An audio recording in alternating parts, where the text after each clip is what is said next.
Hey, what's up guys? За NBA Lover Boys-ийн дараагийн нэгэн дугаар эхлэхэд бэлэн болоод байна. Өнөөдрийн бичлэг маань Retro Station дээрээс явж байгаа бах те. Тэгээд манай сууг бол алдагдсан. Бид нэр бол араасанд хөөцөлдөж бичиг баримтыг бүрдүүлээ. Тэгээд хүлээл одоо ер нь хүлээх л ажил үлдээд байна л та. Тий, Swish Originals гэ та харвал олсон шагналтай шиг шагналтай. Тэгээ уул нь хариуцдаг үн дээр нь миний компьютер дээр тэгээ дээрэс нь бетагийн компьютер л тэл байдаг байсан юм гээд. За тэр ч яах вэ. Тэгээд мэдээж Retro Station-ийнхаа студиэс бид бичиж гин. За өнөөдрийн бичлэг маань бол 10 сарын 30 тий 30 гэдэг чинь маргааш Halloween-оор ер нь бол цацагдж байгаа байхаа. Байлгүй дээ. Тий. Тэгээд мэдээж студид бол ансүрийн бета болон хоти баскетболын хүлгэн гэдэг бүрэн бүрэлдэхүүнээр цуглаж байна. Дараагийн дугааруудаас арай өөр зочинтой оруулах тал дээр илүү ажиллаад бетаг таад ер нь яг харахгүй байж магадгүй ч гэж. Сүүлчийн бүжиг. Тэгвэл бараг хэдэн дугаар 7 дугаар дараалаа явчихна тий. Манай рекорд ивдэгцээ. Тэр ч яг. Гэтэ угаасаа харьяалт нэг шүү хിവэрэ байх учраас тэгээд тэнцээж байж энэ дөө чигш. За тэр яг тэгээд бичлэг маань бол NTV N Sports-оор бол гарсан хിവэрэ байгаа. Тэгээд давхар яг уу үнэхээр шаардлагатай гэж үзэх юм бол Facebook гэдэг дээр бас оруулах тал дээр би чигүүр ярилцсанаа. За тэгээд NBA маань эхлээд 1-7 хоног бол бүтэн өнгөрчлөө тий. Багуудын сайн мууг одоо ер нь харж эхлэх гээд байна. Баг болгон бараг 4-5 тоглолтоо тоглолцсон баг тий. Тэгээд NBA-ийн финалд гарах баг бараг тодорчлоо. Тэгээд сюрприз барьсан одоо сайн амжилттай багуудаас шууд яриад явъя гэж бодож байна. Одоо NBA-д ерөөсөө л хожигдл аваагүй дөрвөн баг байгаа шүү дээ тий. Тэр нь болохоор East-ийн 2 баг, West-ийн 2 баг байгаа. Тэгэхээр бид 3 бол эхлээд East-ийн 2 багаас яриад явчих гэж бодож байна. Бас сонирхолтой байж магадгүй. За хамгийн түрүүнд бол финалд гарна гэж яг зүгээр юм хошин байдлаар яриад байгаа. Chicago Bulls. Одоо энэ баг сүүлийн 15 6 жил байгаагүй төгс эхлэл үү энэ багийн хувьд. Нэрээ. Би ерөөсөө Rose-ийн үед чи ингэж амар эхэлжсэнийг санахгүй байна. Өнөөдөр хожид 4-0 5-0 4-0 тий.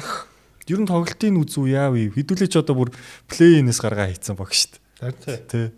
Эсвэл маш том хөөсрөлт үү тий. Тэгээ яриад явъя гэж бодож байна. Яг ер нь тэгэл мэдээж одоо юу гэдэг аврагын төвшин ч юм уу тийм мэдээж байхгүй шүү дээ. Зүгээр гэхдээ үнэхээр гоё тоглож байна. Залуучууд маш өндөр темптэй тий тоглож байгаа. Дээрэс нь Жош Гидих гоё лээ. Матас Бүзэлэс яг шидэлтэнд орохгүй байгаа ч гэсэн бус тэмэг бол аймаг гоё хийж илээ.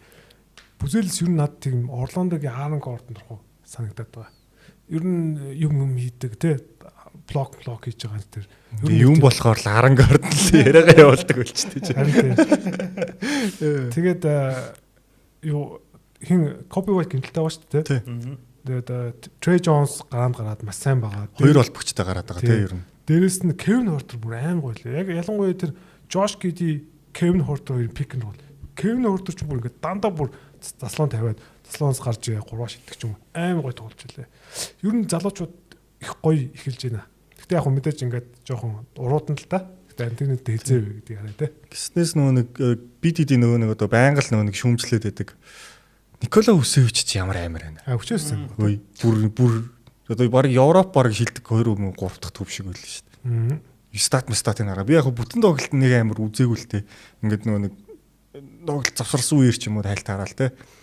Хүчээвч бол айгүй юу вэ? Дээрэс нь сэлгэнээс тэр нөгөө Патрик Уильямс ч аваа тоглогч болцсон биш тий. Тэр нэг амар зураг мураг ахуулаад байсан үнэн л байж. Яг нэрнгэсэл алах гал байсан тий. Одоо энэ багийн нөгөө нэг гол яг зүгээр яг нэг шалтгаан хэлгээвэл би Trey Jones-ыг хэлнэ. Яагаад ингэ сайн хэлж байгаа гол нэг шалтгаан хэлгээвэл яг жинхэнэ холбогч жинхнээсээ холбож чаддаг хүн ерөөсө Bulls ч угаасаа ийм copy white might гэл ингээл ийм замраагүй тоглодог штэ. Айгу хурдтай ингээл нэг темпээр л зодож явсан ш дөрөж. Тэрийг замбраагүй харагдах байтал замбраагүй хэвээр байгаад байгаа юм. Гэхдээ яг өөрсдөндөө бол замбраатай байгаад байгаа байхгүй. Trey Jones одоо нэг ийм холбогч нар байна штэ. Trey Jones, Peyton Pritchard, E. Smith гэдэг юм те. TJ McConnell гэдэг лээ. Тий, TJ McConnell. За сүүлд нөгөө нэг Timberwolves байсан Jordan McLaughlin гэдэг те. Яг нэг ийм тоглогч нар байна шүү дээ те. Замраагүй байгаад байгаа юм шиг хэрнээл тоглогчтой айгуу гоё ингээл бөмбөг хөөрлөөд ингээд. Trey Jones амар гоё байгаа. Одоо энэ ч нөгөө нэг сүүлийн 6 7 хоног л ахтайгаа хамт нөгөө нэг turnover assist ratio-гоор 1-2 байгаад байгаа хоёр шүү дээ. Та холбогч гэдэг хүн одоо саксны гол төлөхөөр өөр одоо юу гэдэг тэр болоо л байна л да. Нэр хэн байгаа те? Зак Коллинс байгаа те тэр багт. Ер нь тоглож байна уу? Нэг тоглолт. Ер нь тоглохгүй. Мэдээлэл залуу. Тэгэд мэдээж бас сэлгэнээс онцлох ёстой юм бол бас тусам уу байна те. Тий. Тусам ч өнгөрсөн үлрэлийг одоо гимтэд үлрэлэн дууссан санагдаад байна. Тэгээ мань хүн чинь бол ер нь сэлгээний гол бас хамгаалагч оноо түүхчтэй нэг болцсон л яваад байлээ. Тэгээ буус чи баг 6 тоглогч болов. 10-аас дээш оноо дундчилжсэн харагдсан. Тий. 6 тоглогч байгаа. Сүүлд 3 дахь хожлоо авахтаа 8 тоглогч 10-аас дээш. Тий. Нэг тийм одоо өнгөрсөн жил би яг санаад байгаа. Өнгөрсөн жил Memphis яг ингэж эхлүүлчихсэн байхгүй. Амар хурдтай юм. Тэгээ нэг баг 7-8 тоглогч нь 10-аас дээш оноо авчдаг тий. Тэгээ багууд яг яагаад байгааг нь ойлгохгүй тий. Тэгээ тийм 5 off сагсан бөмбөгийг бол утгаар нэгжүүлээд байгаа. Хүчээвч 3 шиддэг тий. Тэгээ яг 5 off сагсан бөмбөгийг хамгаалалт үнэхээр хэцүү байгаа багуудад. Тэгээ дээрэс нь яг энэ одоо Chicago Bulls-ийн хамгаалалт амар сайн байгаад байгаа 4 тоглолтод. Тэгээ энэ бол би бодит гэж бодохгүй байгаа. Тэгээ яг хуу эсрэг баг нь жоохон муу шиддэг ч юм уу нэ. Тимээс шалтгаалж байгаа байх гэж юу нь бол таамаглаж байна. А гэхдээ зүгээр залуучууд үнэхээр гой тоглож байгаа. Тэгээ дээрэс нь өмнөх дугаараар хэлжсэн тест. Бели Донон сайн насалж болж мөн үү юу? Магадгүй энэ багийг ингэж сайн удирж байгаа яагаад үгүй гэж. Плей-инд орчвол бодно. Ер нь ихтэй плей-ин руу юм орох. Тэгээ орохоор дөндөө шүү. Орчхоор харагдчихлаа. Гэтэл East-ийн бусад багууч гэсэн ер нь плей-инээс гаргацсан бусад багууч гэсэн ерөнхий аюуд ажиг юм тий. Яг хуу 1 2 3 таараа байгааг нь хідүүлээд гэхдээ дараа нь ярина. Тийм. За дараа нь болохоор Bulls дээр өөр ярих зүйл байна уу? Тэгээ өөр байхгүй тэгээд бүзээс өмнөхөө гоё шүү. Гэхдээ эцэст нэг юм ингээд франчайз одоо корнер болох тоглогчтой ингээд олж эхэлж байгаа юм биш үү те. Одоо Josh Giddey, Matas Buzelis гэл ингээд цагаан залуучууд. Өөр энэ дундны Kobe White бол багтахгүй байх мэдээж. Bulls дээр хэлэх юм. Одоо Kobe White ирэхгүй байгаад байвал айгу зөвхөр байна. Одоо энэ баг Kobe White ирээл баалгана шүү. Одоо нэг 11 сарын 7-8 ингээд ирчих байхаа 2-7 хоног гэжсэн. Тэгэл сүрэл шүү дээ. Гэхдээ өнгөрсөн үйлрлийн төгсгөлийг чи Kobe White ер нь авч явсан шүү дээ. Kobe White ирээд нэг тийм амар муутгаад тэглэр перс бод. Шээ одоо энэ залууч хоорондоо зогцоод болоод шүү дээ. Одоо ингээл бөмбөг бүх хүн дээр дамжиж тоглоом явдаг. Саксч Kobe White ирэнгүүд байхгүй болчих шүү дээ. Амар ойлгомжтой болоод эхэлж чуу саксан шууд. Гайвах уу. Kobe White тэгж амар юу би бол яадаг гэж бододгүй шүү дээ. Боол хоог тоглогч гэж бол бододгүй шүү дээ. Тэр үнэ чи шийдвэр гаргалтууд баргалт тусал үзээтэй тагштай. Яг үйл чи наатаа аваад довтлохгүй бол битээ яг л. Тэгээ ортож Kobe White ирсэн ирээгүй энэ баг гэдэг унах нь бол унах мэдээж. Унах ёстой л тоо. Тий. Ёстой байхгүй. Гэхдээ одоо Matas Buzelis, Josh Giddey болцсон юм байна. Дахиад юм хэрэгтэй шүү дээ. Яг үү тэр хүний олтлоо яадгийн дахиад нэг плей Buzelis-тэй үзүүлж яах болохгүй. Энэ баг ч унах гэж унахгүй шүү дээ. Энэ баг бол одоо хүслээр болдог бол плей-ины төлөө дайрахгүй. Плей-оффын төлөө. Гэхдээ энэ яг одоо тэр плей-офф ихний 6 гарна гэдэг бол бас үнэхээр хэцүү л тий. Гэхдээ ер нь бол албаар унах гэж бол байхгүй. Энэ баг бол багууд дайрдгараа л дайрна. Учраа олж эхлэв байна тий. Одоо нөгөө бид яг нэг 2 жилийн өмнө л 3 жилийн өмнө л Юта нэг тэгсэн шүү дээ. Үлрэглийг амар ихлүүлэл плей-оффын байр маяр явж байгаа. Тэгээд яг All-Star-ын дараанаас унцгаа игээд унцсан шүү дээ. Тэр бол яг тэр бүр юм зорилттой унсан тий. Албаар баг марканд гимтэл. Бүүс бол тэгдэггүй баг шүү дээ. Бүүс одоо хэдэн жил тэгсэнгүй тий. Rose-с хойш. Энэ 3-4 жилийн өмнө юу Pistons чинь ингэдэг байсан шүү дээ. Улирлыг амар ихлүүлээл унцдаг гэсэн. Кейт Канамыг ирэхээс өмнө амар ихлүүлээл тэгэл баггүй болчиход байдаг байсан. Тэгээд тэр дүр зураг болов л гэж бодож байгаа шүү дээ. За тэгээд хоёр тэр Buzelis ер нь юу хэлэж байна? Ер нь ямар тоглогч болно гэж байна? Энэ багийн одоо гол номер 1 cornerstone тоглогч болох боломжтой гэж харж байна. Тэгээ одоогийн байдлаар гэвэл баг Josh Giddey-гээс илүү потенциалтай л харагдаж байна. Чи одоо дөнгөж 2 дахь жилдээ тоглож байгаа тоглогч тест. Дөнгөж 2 дахь. Энэ тоглогч дараа улирлаас шууд ярианд ороод ирнэ. Тийм. Бид энэ All-Star хэмжээний тоглогч болох гэж харж байна. Шууд нүдэнд харагдаад эхэлсэн. Зүгээр дараа чин Chandler Parsons бити болчихсон. Parsons бол бас нэг иймэрхүү байсан шүү дээ. Ийм тесрэлттэй, шидэлттэй юм юмтай. Гэхдээ энэ залуу яриа өөр замлахаар явах поосаа гэж хүсэж байна. За окей тэгвэл дараа нь өөр хожигдоогүй байгаа нэг баг бол Philadelphia 76ers байна. Тэгээд бүр ер нь бол бас сайн багуудыг хоцсон те энэ дундаа бас дөрөв хоцсон байгаа те. За тэгээд Sixers-ийн ер нь саксыг үзвүү. Тэгээд Joel Embiid ямар ч гэсэн тоглож байгаа. Гэхдээ Minnesota-ийн нэг 20-23 минутын хязгаарлалтай тоглож илээ. 4-р үедээ огт талбайд гараагүй явж байгаа. За тэгээд Tyrese Maxey гэдэг суперстар энэ багт байна. За дээрэс нь VJ Edgecombe гэдэг би бол шууд одоо Rookie of the Year шагналынхаа таамгийг өөрчлөлмөр санагдаж байгаа тэр тоглогчийг харахаар. Ингээ гоё. Ер нь яг нэг хак бүр тогтож үзсэнгүй. Гэхдээ зүгээр энэ нэг хоёр баг л тоглоод байгаа юм санагдаад байгаа. Embiid гарч ирэхээр нэг өөр identityтэй, нэг өөр арай удаан баг. Embiid суухаар ингээд залуучууд те. Үнэхээр хурдан темптэй хурдан тоглоод байгаа байхгүй. Тэгээд Max үнэхээр гоё. Max юу штэ. Tyrese Max үнэхээр тийм ууртаа орж ирсэн юм уу. Бүр ингээд өөрийгөө батлая гэсэн бүр ингээд нүднээс харагдаад байгаа байхгүй залуу. Тэг бүр ингээд өөрийгөө батлаад алъя гэсэн яг тийм бол харагдаад байгаа. Тэгээд Tyrese Maxey үнэхээр гоё. VJ Edgecombe бол үнэхээр нөгөө ийм rookie тоглогч биш тоглоод байгаа байхгүй юу. Ерөөсөө нэг лигт орж яваад нэг 5-6 жил болоо те нэг яах учраа олтон залуу шиг байгаад байгаа. Одоо VJ Edgecombe ч одоо сүүлийн 50 жилд хамгийн шилдэг rookie debut гээл бодлоо. Тэ. LeBron-оос илүү одоо Wemby-гээс илүү хинээс илүү тоглолтыг эхний тоглолтоор л үзүүлсэн байхгүй. Гол нь тэгээд Boston Celtics-ийн талбай шүү дээ чинь. Одоо эхний тоглолт дебютээр ч гэлтгүү тий. Эхний 4 тоглолтын нөлөөг нь харахад миний миг голч шүүсэ. Тийм. Нэг за одоо орж байна. Эхний 4 тоглолт дахиад байхгүй. Тэгээд дээрэс нь Adam Bono их сайн байна. Kelly Oubre их дажгүй байна. Яаваа. Юм ярьж байгаа. Нэг гэж шаардсан. Өөрийгөө жоохон шоолоо ба. Гэхдээ чинийх ч орж ирэхгүй байна гэхдээ. Нэг. Тэр зөв цөөрөөтэй дээ шүү дээ. Яач юу? За одоо орж ирж байна. Нэг. Одоо ороод ирсэн. Одоо орж ирж байна. Бити хөдөлгөөрэй. За. Жохоо хойноос ирсэн. За сая нэг 2-3 минут ч юу ч болчих удаа. За ингээд ярианы ирчин ууруулаад. Одоо чи хараалга болсон. За тэгээ өөрөө яриа яв да. Тэглээ. Maxey Edgecombe хоёр хоорондоо айгуугаа зогцоод байгаа. Харин тий. Тэгэнгүүт би ч нөр ингэж эхэлчихсэн. Эхний 4 тоглолтоосоо одоо rookie тоглогчийн багт үзүүлж болох нөлөө бараг түүхэнд хамгийн дээгүр нөгөө эхний 3 мурд байж болохоор. За магадгүй Magic Johnson ч юм уу тий. Эсвэл нөгөө нэг Wes Unseld ч юм уу байж магадгүй. Wilt тий. Тий, тийм л баг. Тэрнээс Edgecombe rookie үеж одоо багийн номер 2 дах штэ. Өрөнд бүсгүй дорнд бүсийн шилдэг багийн номер 2 байхгүй. Тэгэд бодохоор амар баста. Гэхдээ тэгээд нэмээд одоо нөгөө урд шугамны хоёр юм хурдтай яг адилхан баг тоглолтын арга барилтай хоёр ингэж хожигдохгүй зогцож чинь гэдэг бас л сонирхолтой санагдаад байгаа надаа. Тэгээд яг хуу Edgecombe хин Embiid бол зогцохгүй юм байлээ. Сүүлд Wizards талуулан галзуу Embiid-ийн тоглосон тоглолтод. Гэхдээ Embiid тоглохоор сайн байлээ. Embiid бол үнэхээр сайн байлээ. Минутын хязгаарлалтай л байгаа. Минутын хязгаарлалт буугаад ирэхээр гол нь санаа зовж байгаа юм нь Edgecombe-ийн тоглолт уу Embiid-ийн тоглолт уу байхгүй тий. Сонголт хийх болж магадгүй юм билээ.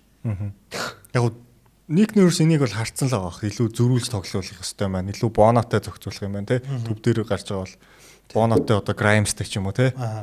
Тэгж яваад. Тэгэд Sixers энэ жил хамаагүй нэг тийм хурдтай шазруун байл л те багаараа. Тийм байлаа. Гол нь одоо юу гэдэг те. Kelly Oubre, Quentin Grimes тэгээд нөгөө хим Dominic Barlow гэдэг бас нэг rookie байсан шүү дээ. Тэр rookie бас айгу биш. Барлууч rookie биш. Хоёр дахь жилдээ байлаа. Гүү. Ер нь Барлууч удаж байгаа шүү дээ. Удаж байгаа тий. Ер нь байсан тоглогч. Нэг үзэгддэггүй байсан төхрөө. Тэр юу Oubre хүртэл айгу хурдан болцвол өнгөрсүүлэр талаас би Oubre-г тэгж харж байгаа өнгөрсүүлэр. За Oubre маань ч бас ер нь жоохон удааширж байгаа юм байна дөө гэж бодож ирсэн чинь Oubre жил гоё байл шүү дээ. Одоо харин тэгээд Embiid минутын хязгаарлалтгүй тоглоод ирэхээр тэгээд дээрэс нь Paul George ирэхээр одоо энэ нэг хурдан identity одоо өөрчлөх гэдэг байгаа байхгүй. Тэгэхээр одоо яг яаж одоо VJ Edgecombe зохицуулах юм те гэдэг ч юм уу ингээд маш олон асуулт бас гарч ирэх л байх. Гэхдээ яг одоо л үнэхээр гоё. Айгуу гоё. Тэр одоо Edgecombe одоо бол одоогийн байдлаар шууд rookie of the year аавна шүү дээ. Тийм шүү дээ. Маргаан ямар ч маргаан байхгүй. Өрсөлдөгчгүй юм байлээ одоо. VJ Edgecombe нэм юунд тоглож юм? Заавал нэг бөмбөг нэхэд байдаг. Ерөөсө бөмбөггүйцсэн өөрийнхөө зөв гүгээд зөв тоглолт хийгээ те ингээд ерөөсө баг тийм үр ашигтай тоглолтуудыг бол маш их хийдэг. Ер нь тийм жоохон нэг winning play гэж ярьдаг. Ялагч тоглогч гэж ярьдаг шүү дээ бидний. Яг бол тийм тоглож байгаа байхгүй. Тэгэхээр үнэхээр гой сонголт хийсэн. Би бол SBL-ийг аваагүй тухайн үед ч хэлчихсэн. VJ Edgecombe-ыг авах хэрэгтэй байхгүй. Би SBL-ээс илүү гэж. Яг тэгэл үнэхээр гой зогцож байна. Үнэхээр гоё. SBL-ий тэр Ютад бүр минут аваад онооч авч чадахгүй явчихлаа. Хотлаачгүй. Тийм л. Айгу би бол бас нэлээд хүлээлттэй. Гэхдээ яг драфт нөгөө фэнтези драфт төр сүүлээр авсан одоо тэгээ хайсан шүү дээ хөрхий. Гэж. За тэр ч яах вэ? Тэгээд Пол Жоржи ер нь ирэх мэдээлэл бас одоохондоо алга байна тий. Алга байна. Хизээ ирэх үгүй. Ялангуяа чи фэнтези тавцсан сайн мэдж байгаа бах. Тэгэд Эмбидийг яах вэ нөгөө нэг юу харсан? Ер нь жоохон яг нэг юм сайн төвүүдийн эсрэг бол яг одоохондоо тоглоогүй. Шарлот тий, Wizards гэдэг энэ хоёрын эсрэг л тоглосон байхгүй. Тэгэд Бостны эсрэг бол маань үнийг 4 оноотой дуусгал тий. Тэр яг ийм сайн яг official NBA-ийн гарааны хавцаа төвүүдийн эсрэг яаж тоглох нь тий. Тэрийг бас харж ижил ер нь дүгнэхгүй бол. Гэхдээ яг хуу тэр нөгөө хим минийхээ эсрэг, Шарлот эдрийн эсрэг бол зүгээр хийдэг юм аа асуудалгүй л хийж байгаа харагдсан. Тий. Залхаж явж байгаа л. Нэг тоглолт амарчаад Wizards эсрэг орж ирлээ тий. Тэр Wizards-тэй хийж байгаа тоглолтын дээр харахад бол ямар ч асуудалгүй харагдчих. Алекс Рамарич одоо бүр хүүхд болох гэж байгаа шүү дээ. Демаркус Касанс билүү. Фили юугаа ирээдүгэ одоо цаашдын замналаа Эмбид гүүгээр төсөөлөд эхэлсэн баха гэж ярьж байна тий. Тийм эс. Одоо ер нь хоёр юу гэж бодож байгаа.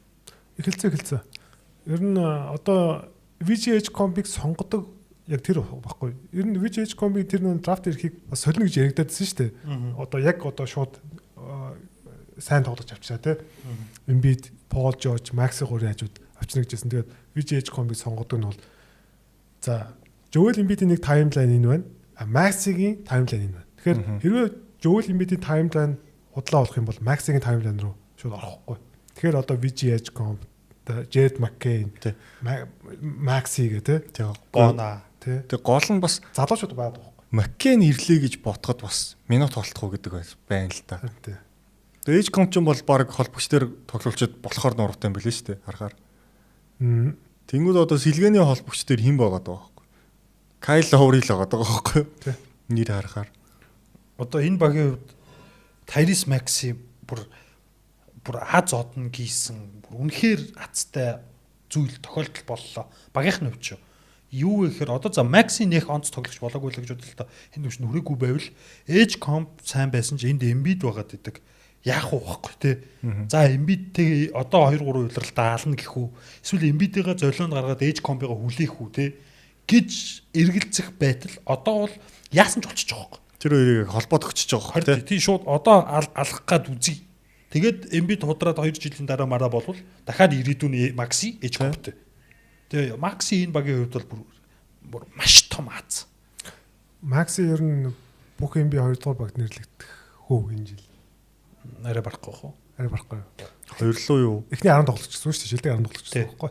Хоёрлоо одоо Кейт Каниам, Джейлен Бранс эдрийн дээгүүр нэрлэгдчихэж л орно гэсэн үг шүү дээ. Яг энэ одоо яг дээрх 10 тоглолтчоос 65 тоглолт нөрөхгүй тоглосон байхгүй. Ер нь бол найж магадгүй байхгүй. Тэгэхээр ер нь бол ороод ирэх магадaltaй. Яг одоо бол Maxi бол үнэхээр галзуул. Амар хэл. Ерөөсөө бүр ингээд батлыг гэсэн бүр ингээд ууртаа орж ирсэн мэт ерөөсөө. Үнэхээр гоё. Би бол Maxi-д үнэхээр дуртай. Үлдсэн 78 тоглолт Embiid яг одоогийнх шиг заяа.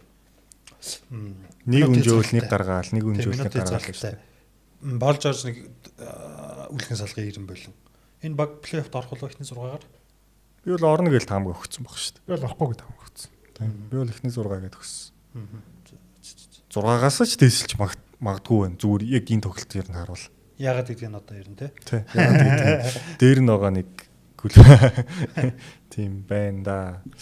За гэхдээ яг хуу Пол Жорж эдэр нэрээ хүрээд ирэхээр бас өөрчлөлт нэлээд л орох л баг. Гэхдээ би бол харьцангуй Embiid-ийг дасгуулахаас илүүтэйгээр PG дасгах нь илүү хурдан л гэж хараад байгаа шүү дээ. Ер нь адилхан л зүйл. Тэнд бол нөхөр зүгээр catch and shoot хийгээл нэг те гаргаж өгсөн бөмбөг дээр нь юу гэдгийг катлж ороод байж болох гэдэг байгаа байхгүй юу? Тэгээ одоо Пол Жорж болохгүй бол сэлгэний тоглогч болсон ч гэдэг. Баг яг ийм гоё бахад. Яг гоо сэлгэнээс бас эхлүүлээл те форм олтлоо ч юм уу. Тэгж явах форм олоод ч те одоо Пол Жорж. Өнгөрсөн жилийг нь харах юм бол бас үнэхээр хэцүү л те. Тий хэцүү шүү дээ те. Гэхдээ одоо энэ жил бас өөр одоо энэ ч нэг өөр хэмнэлээр явж байгаа саксыг Пол Жорж шууд унгаа шүү дээ. Тэгэхээр Пол Жорж энэ үлрэлт сэлгэнээс тоглолцсон илүү ашигтай. Өөрт нь илүү хэрэгтэй ч юм бэл. Харин гэхдээ ер нь Grimes Oubre хоёр ийм сайн багт Пол Жорж ирэх бол байхгүй л ерөөсөө харагдчихлаа. Дадлаа. Grimes бол нэг тоглолтыг авчирсан шүү дээ бас тий.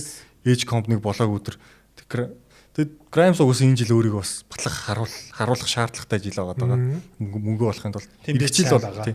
Эргэжил угсаа энэ багт үлдэхгүй нь тодорхой байх гэж харж байна. Сая хожигдохгүй 3 хожигдоо хожицсан явж хагаад очиж Wizards даалуулангаа алддаг. Тэр Grimes сүлд 3 удаа билүү 3-аас хийж хаварлаа шүү дээ. Амар клаш жагаал хаварлаа шүү дээ.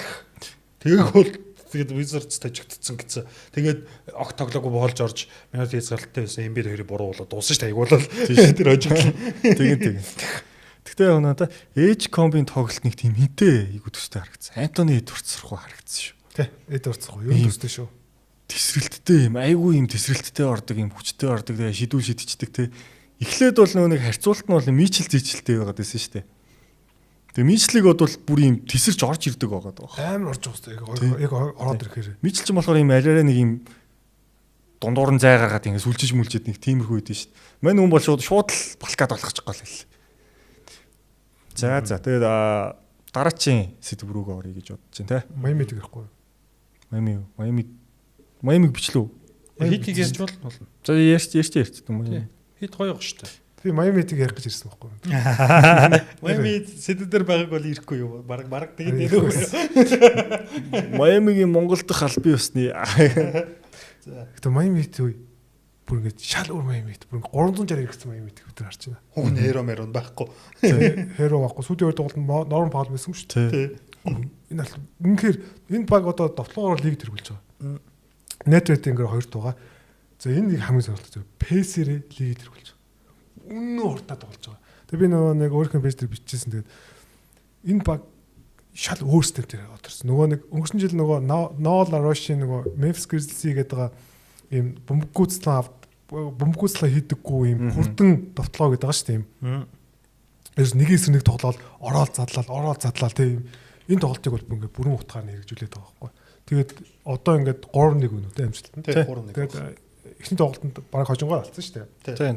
Бөмбөг алдаж малтаад ажиллаа. Memphis чинь бүр 140 доо наваад 85 оноод эхний хагас бүр илгэлсэн Memphis бүр. Тэгэд энэ баг бол бүр ингээд үнэхээр шал өөрчлөгдсөн байгаа байхгүй.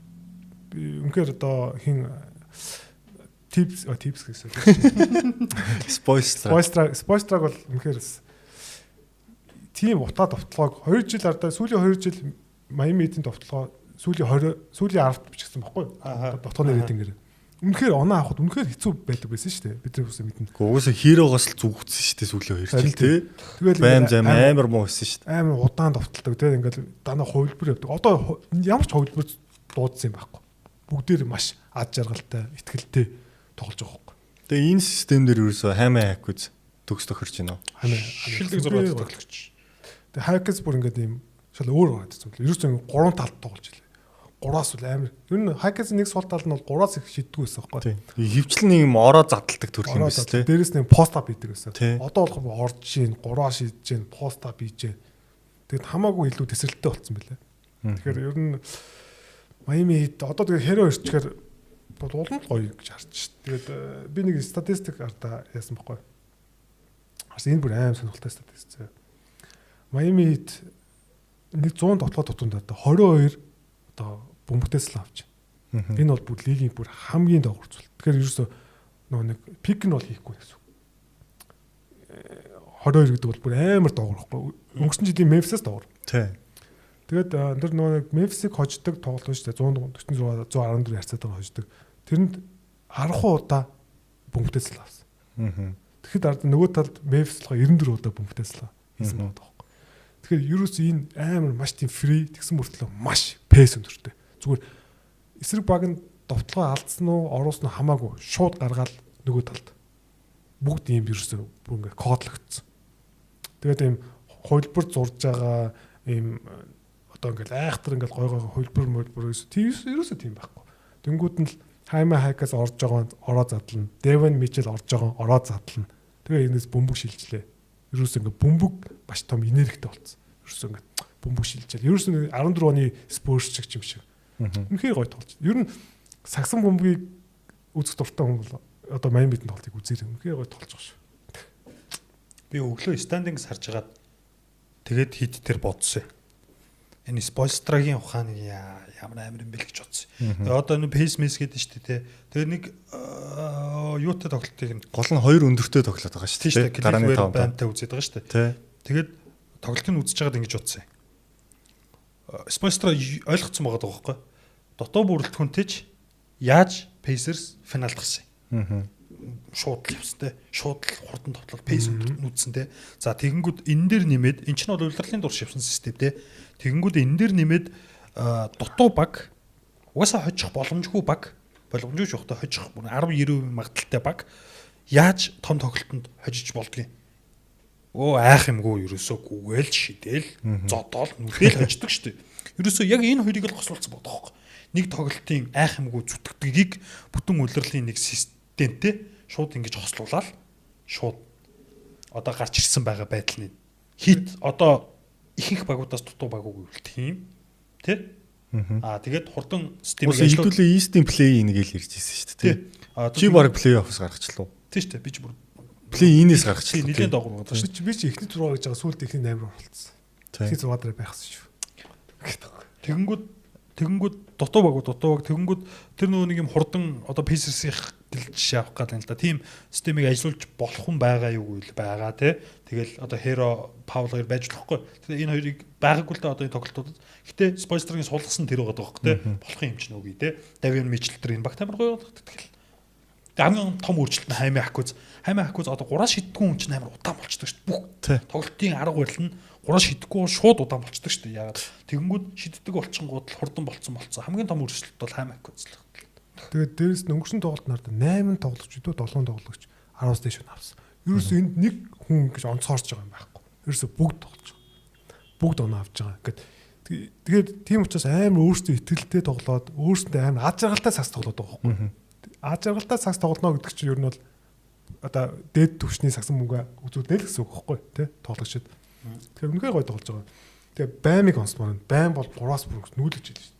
Тэр Memphis-ийн тоглолтын тэр үе Jaren Jackson бүр илгэлс. Йоо бүр гарч ирэл 4 удаа холын занаа шидэл яг хиний Jaren Jackson-ийн өдөөс 2 удаа довтлол. Тэгэл Jaren Jackson алааны асуудал орчдоо яалаа. Тэгээ бүр утаарсан.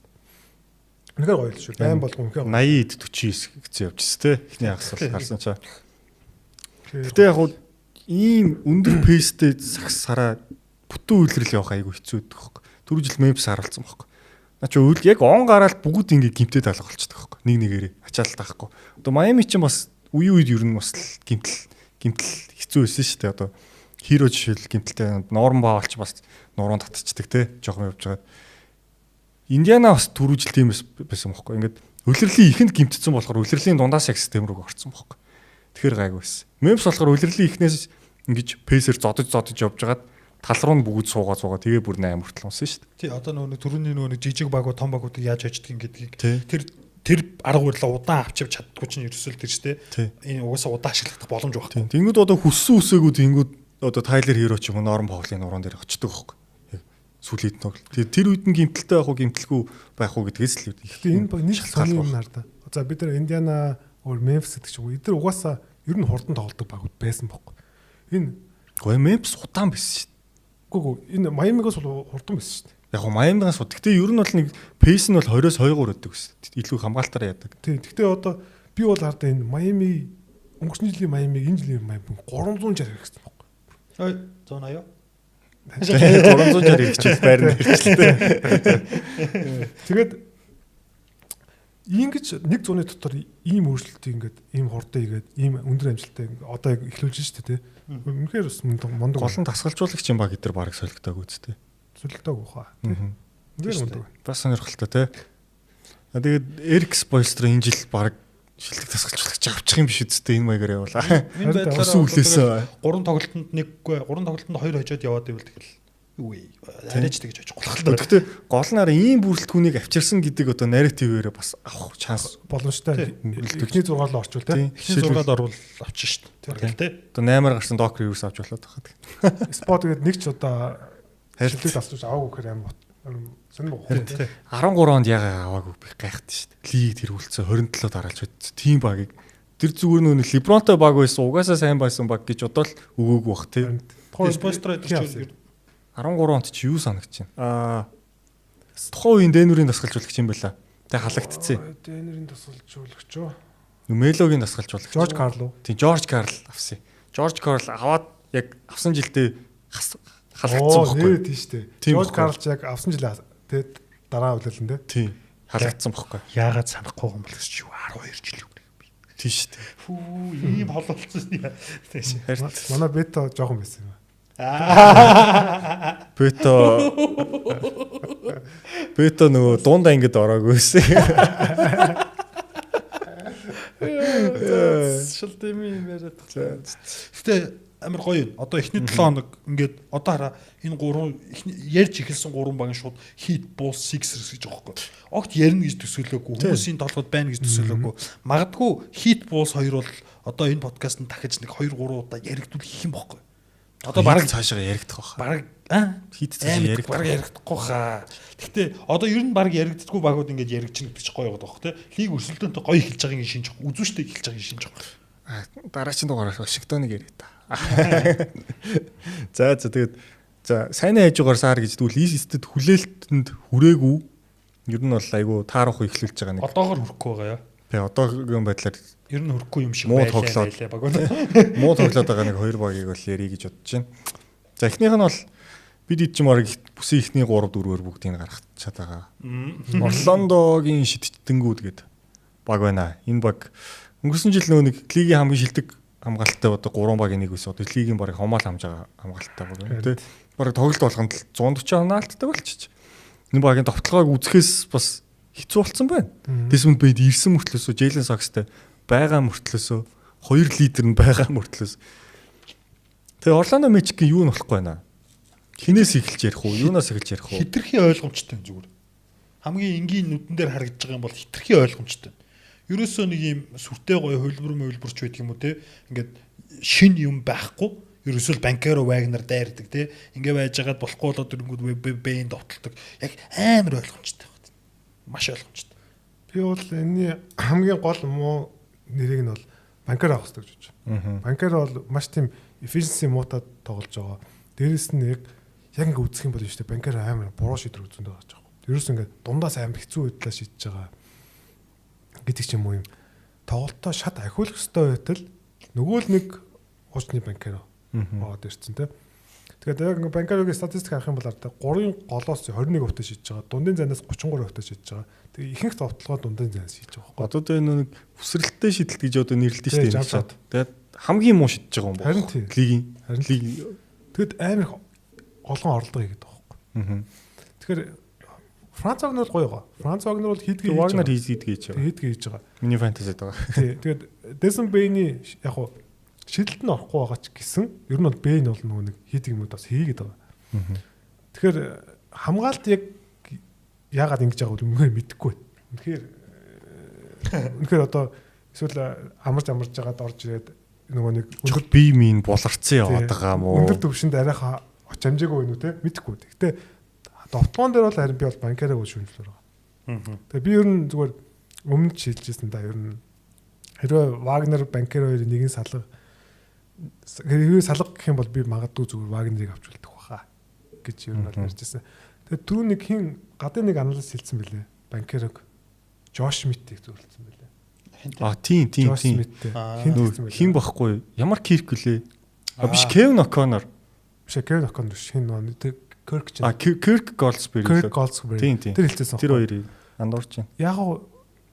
Яг зүгээр арайч Жош Смит биш л байх л та. Гэхдээ бас нэг тийм тал бол байх. Жош Смит чинь Кайнда лигийн бүх цагийн үеийн түүхэнд хамгийн муу шидэгч шүү дээ. Одоо шот чакер гэж ярьдэн шүү дээ. Тэгэхээр Банкерогийн тоглолтоо шал ахиулах хэрэгтэй. Хэрвээ Банкеро зүгээр илүү шийдвэр гаргаад, илүү самбарлуу дайраад, илүү дамжуулалт хийгээд ч юм уу тийм ингээд зөв тоглоод ирэх юм бол Банкеро бол үнэхээр лигийн бас топ төвшөнд явж байгаа байхгүй тийм.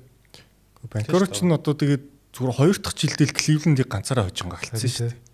Тэ тэр ямар доминант л байсан гэж хэлээ та тий. Франц Вагнер тэр зуралт бол бүр шидэл мэтэл авах юмгүй байсан шүү дээ.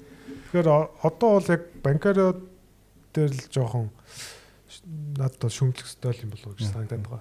Нэг юу санаанд орчлоо. Нэг Tatum нэг хэсэг аягүй их дундаас нэг хэрэгтэй хэрэггүй шидэл хийдэг байсан шүү дээ. 3 дахь хөлөө 4 дахь жилдээ.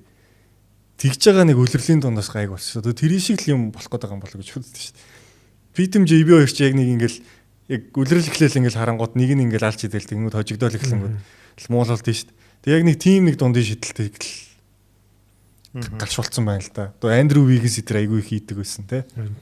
Уул нь банкер гэж ингээл самбар руу ороход ингээл хамгаалт хомжоо байхгүй. Тийш дамжуулаад ч юм ингээд яг гой зөв доголтой хийгээд явах юм бол тэгээсэл гэж найдаж шүү дээ. Тэгээд яг хөө гэхдээ жоохон санаа зовж байна. Би ер нь яг ихний 3 муруу гэдэг ер нь 50% л аавна гэсэн чинь.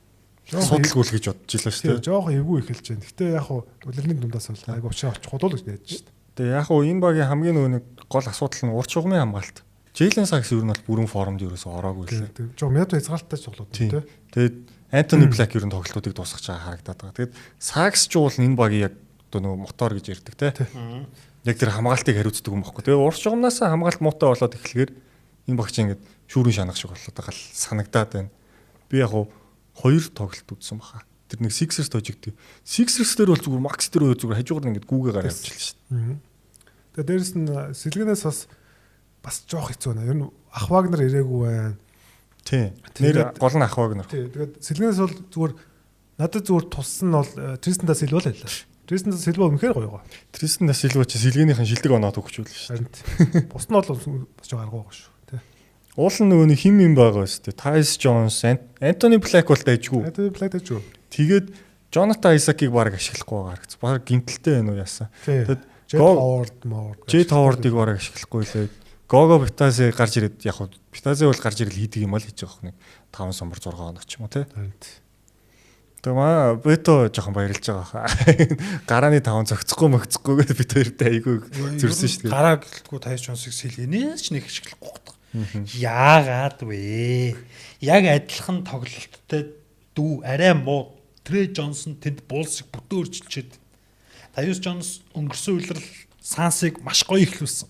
Tyus Jones Memphis дугтаа Ja Morant-гүй үед Memphis-ыг бүтэн авч явсан. Энэ амар гоё тоглогч дугна. Тэгээд бидгүй одоо Орландо нэг би нэг 2 тоглолт үзэлтэй. Тэгэнгүүт харахад бол яг нөгөө нэг юм 10 хүн энэ тэндээс цуглуулад тоглуулахад тоглолдог Suggs яг Орландод явж байгаа юм. За Franz Wagner, Banchero хоёрыг сайныг нь бүгд мэднэ. Тэгэхээр ямар ч юм энэ хоёр арай их тоглох байх. За би төв юм чинь самбар аавна мэдээж. Тэ? За би арай намх юм чи урд хамгаална. Юм ойлгомжтой. Өөрөө юм гоё илүүдтэй юм. Гоё Suggs байхгүй. Гоё бөмбөг шилжихгүй байна. Ерөөс ингээд нэг талд нь одоо ингээд зүгээр ингээд Bane, Suggs, Banchero, Wagner гэхэр бас нэлийн чадамжтай тоглогч нь байгаа даахгүй. Тэнгүүд юу гэдэг Wagner, Bane хоёр нэг талд нь pick and roll хийж яхад тэ нөгөө тал руугаа гаргаад ингээд ийм бөмбөг гоо шилжээд ингээд гоё ингээд юмар байгаа. Ерөөсөө тэгж явахгүй. Bane бол одоо бөмбөг шилжүүлдэг төрлийн тоглогчтой болно тий. Шилжүүлээ төгсөх чинь өөрөө задлж орчин. Тэгээд Bane-ийг бол нэг тийг гоё тоглохын бол хараагүй удчихин ч гэх шиг. Хоёр тэгээ юун дээр за яг энэ баг бол сүүлийн 2 жил хамгаалтаар бол гайхаж байгаа шүү дээ. За довтлоо нь бол угаасаа ийм утаа бол байсан. Ер нь бол Орландогийн дээшээ явахгүй байгаа довтлоо нь واخгүй юу? 20-оос хойш байдаг шүү. Дандаа 20-оос хойш. Бараг 25-оос хойш ч тий. 12 оноос хойш дандаа 20-оос хойш довтлоо. Тий. Тэгэхээр хамгаалт яагаад юм уу? Би бол үнэхээр мэдэхгүй. Би Jalen Suggs-тэй л холбож тайлбарлах гал байна л та. Сагс жил Suggs байхгүй байсан ч ер нь сайн л байсан. Яг уу үлрэлийн тал хүртэл бол Suggs ер нь бол аваа явцсан шүү дээ тий. Тэгээ яг уу тэрнээс ч хойш холбогч төр хин гарч илаа. Black шууд гараанд гарлаа. Гүү санагдаад ах юм. Cole Anthony хандурч. Cole Anthony тий. Тэгээд улирлын за бараг 4-1 дээр л 3-1 төгсгөл дээр Anthony Black төгсгөл эхэлсэн байна шүү. Тэр чин тэгээд дээрэс нь худлаа өнөө бас KCP байсан юм хамгаалтан дээр. Тэгэхээр урт шигмын хамгаалт ер нь бол одоо Suggs байхгүй байлаа ч гэсэн KCP ч юм уу те Wagner аваа явчихдаг гэсэн. Энэ жил бол ер нь багаараа л ер нь ерөөсөө яах гэдэг юм шүү. Хамгаалж хождог байснаа довтлож хождог болох гээд ээлжилж довтлоод байгаа юм шүү. Гүнээрээ яг харангууд ингээд бие биенээсээ нэг 2 довтлооны л зөрүүтэй тэгээ нэг ээлжлэл довтлцсон байгаа хөөхгүй тий. Тэгээ сая өнөөдөр бүр Detroit Pistons бүр халууллаа шүү. Харин тийм. Нэг 8 онооны зөрүү болол яасан чинь тэгэл нөгөө баг нь ингээл гоё уншаа явчихгод тэр талд нь Banchero нэг дайрж үзэх юм, Wagner нэг шидэж үзэх юм. Bane дээр баг бөмбөг очихгүй юм сүүл рүүгээ те. Магадгүй зүгээр бухад хэмжээний олон тоглогч болчиход байж магадгүй. Бас болох юм. Гэхдээ уулна гайгүй дээ зарим багуудыг одоо. Сакс одоо хараа зүгээр юу байхгүй. Периметр дефенс бол маш сайн. Гэхдээ нөгөө нэг юм бөмбөгөнд нэг юм ундаг юм, хогонд явдаг юм. Хаслаа яг одоо за юу гэж хэлэх гээд юм тэгэхээр Банкеро, Вагнер, Бэйн 3-ын хажуу тим төлөвч хэрэгтэй байхгүй. 100% хаслаа. Тэ 100% хамгаалтанд ажилтдаг тоглогч хэрэгтэй байдаг. Сакс бол яг тийм шүү дээ. Периметр хамгаалт бол үнэхээр сайн. Тэнгүүд хасл масл одоо бөмбөгийн хойноос унж монох юм дэр 100% биш байхгүй.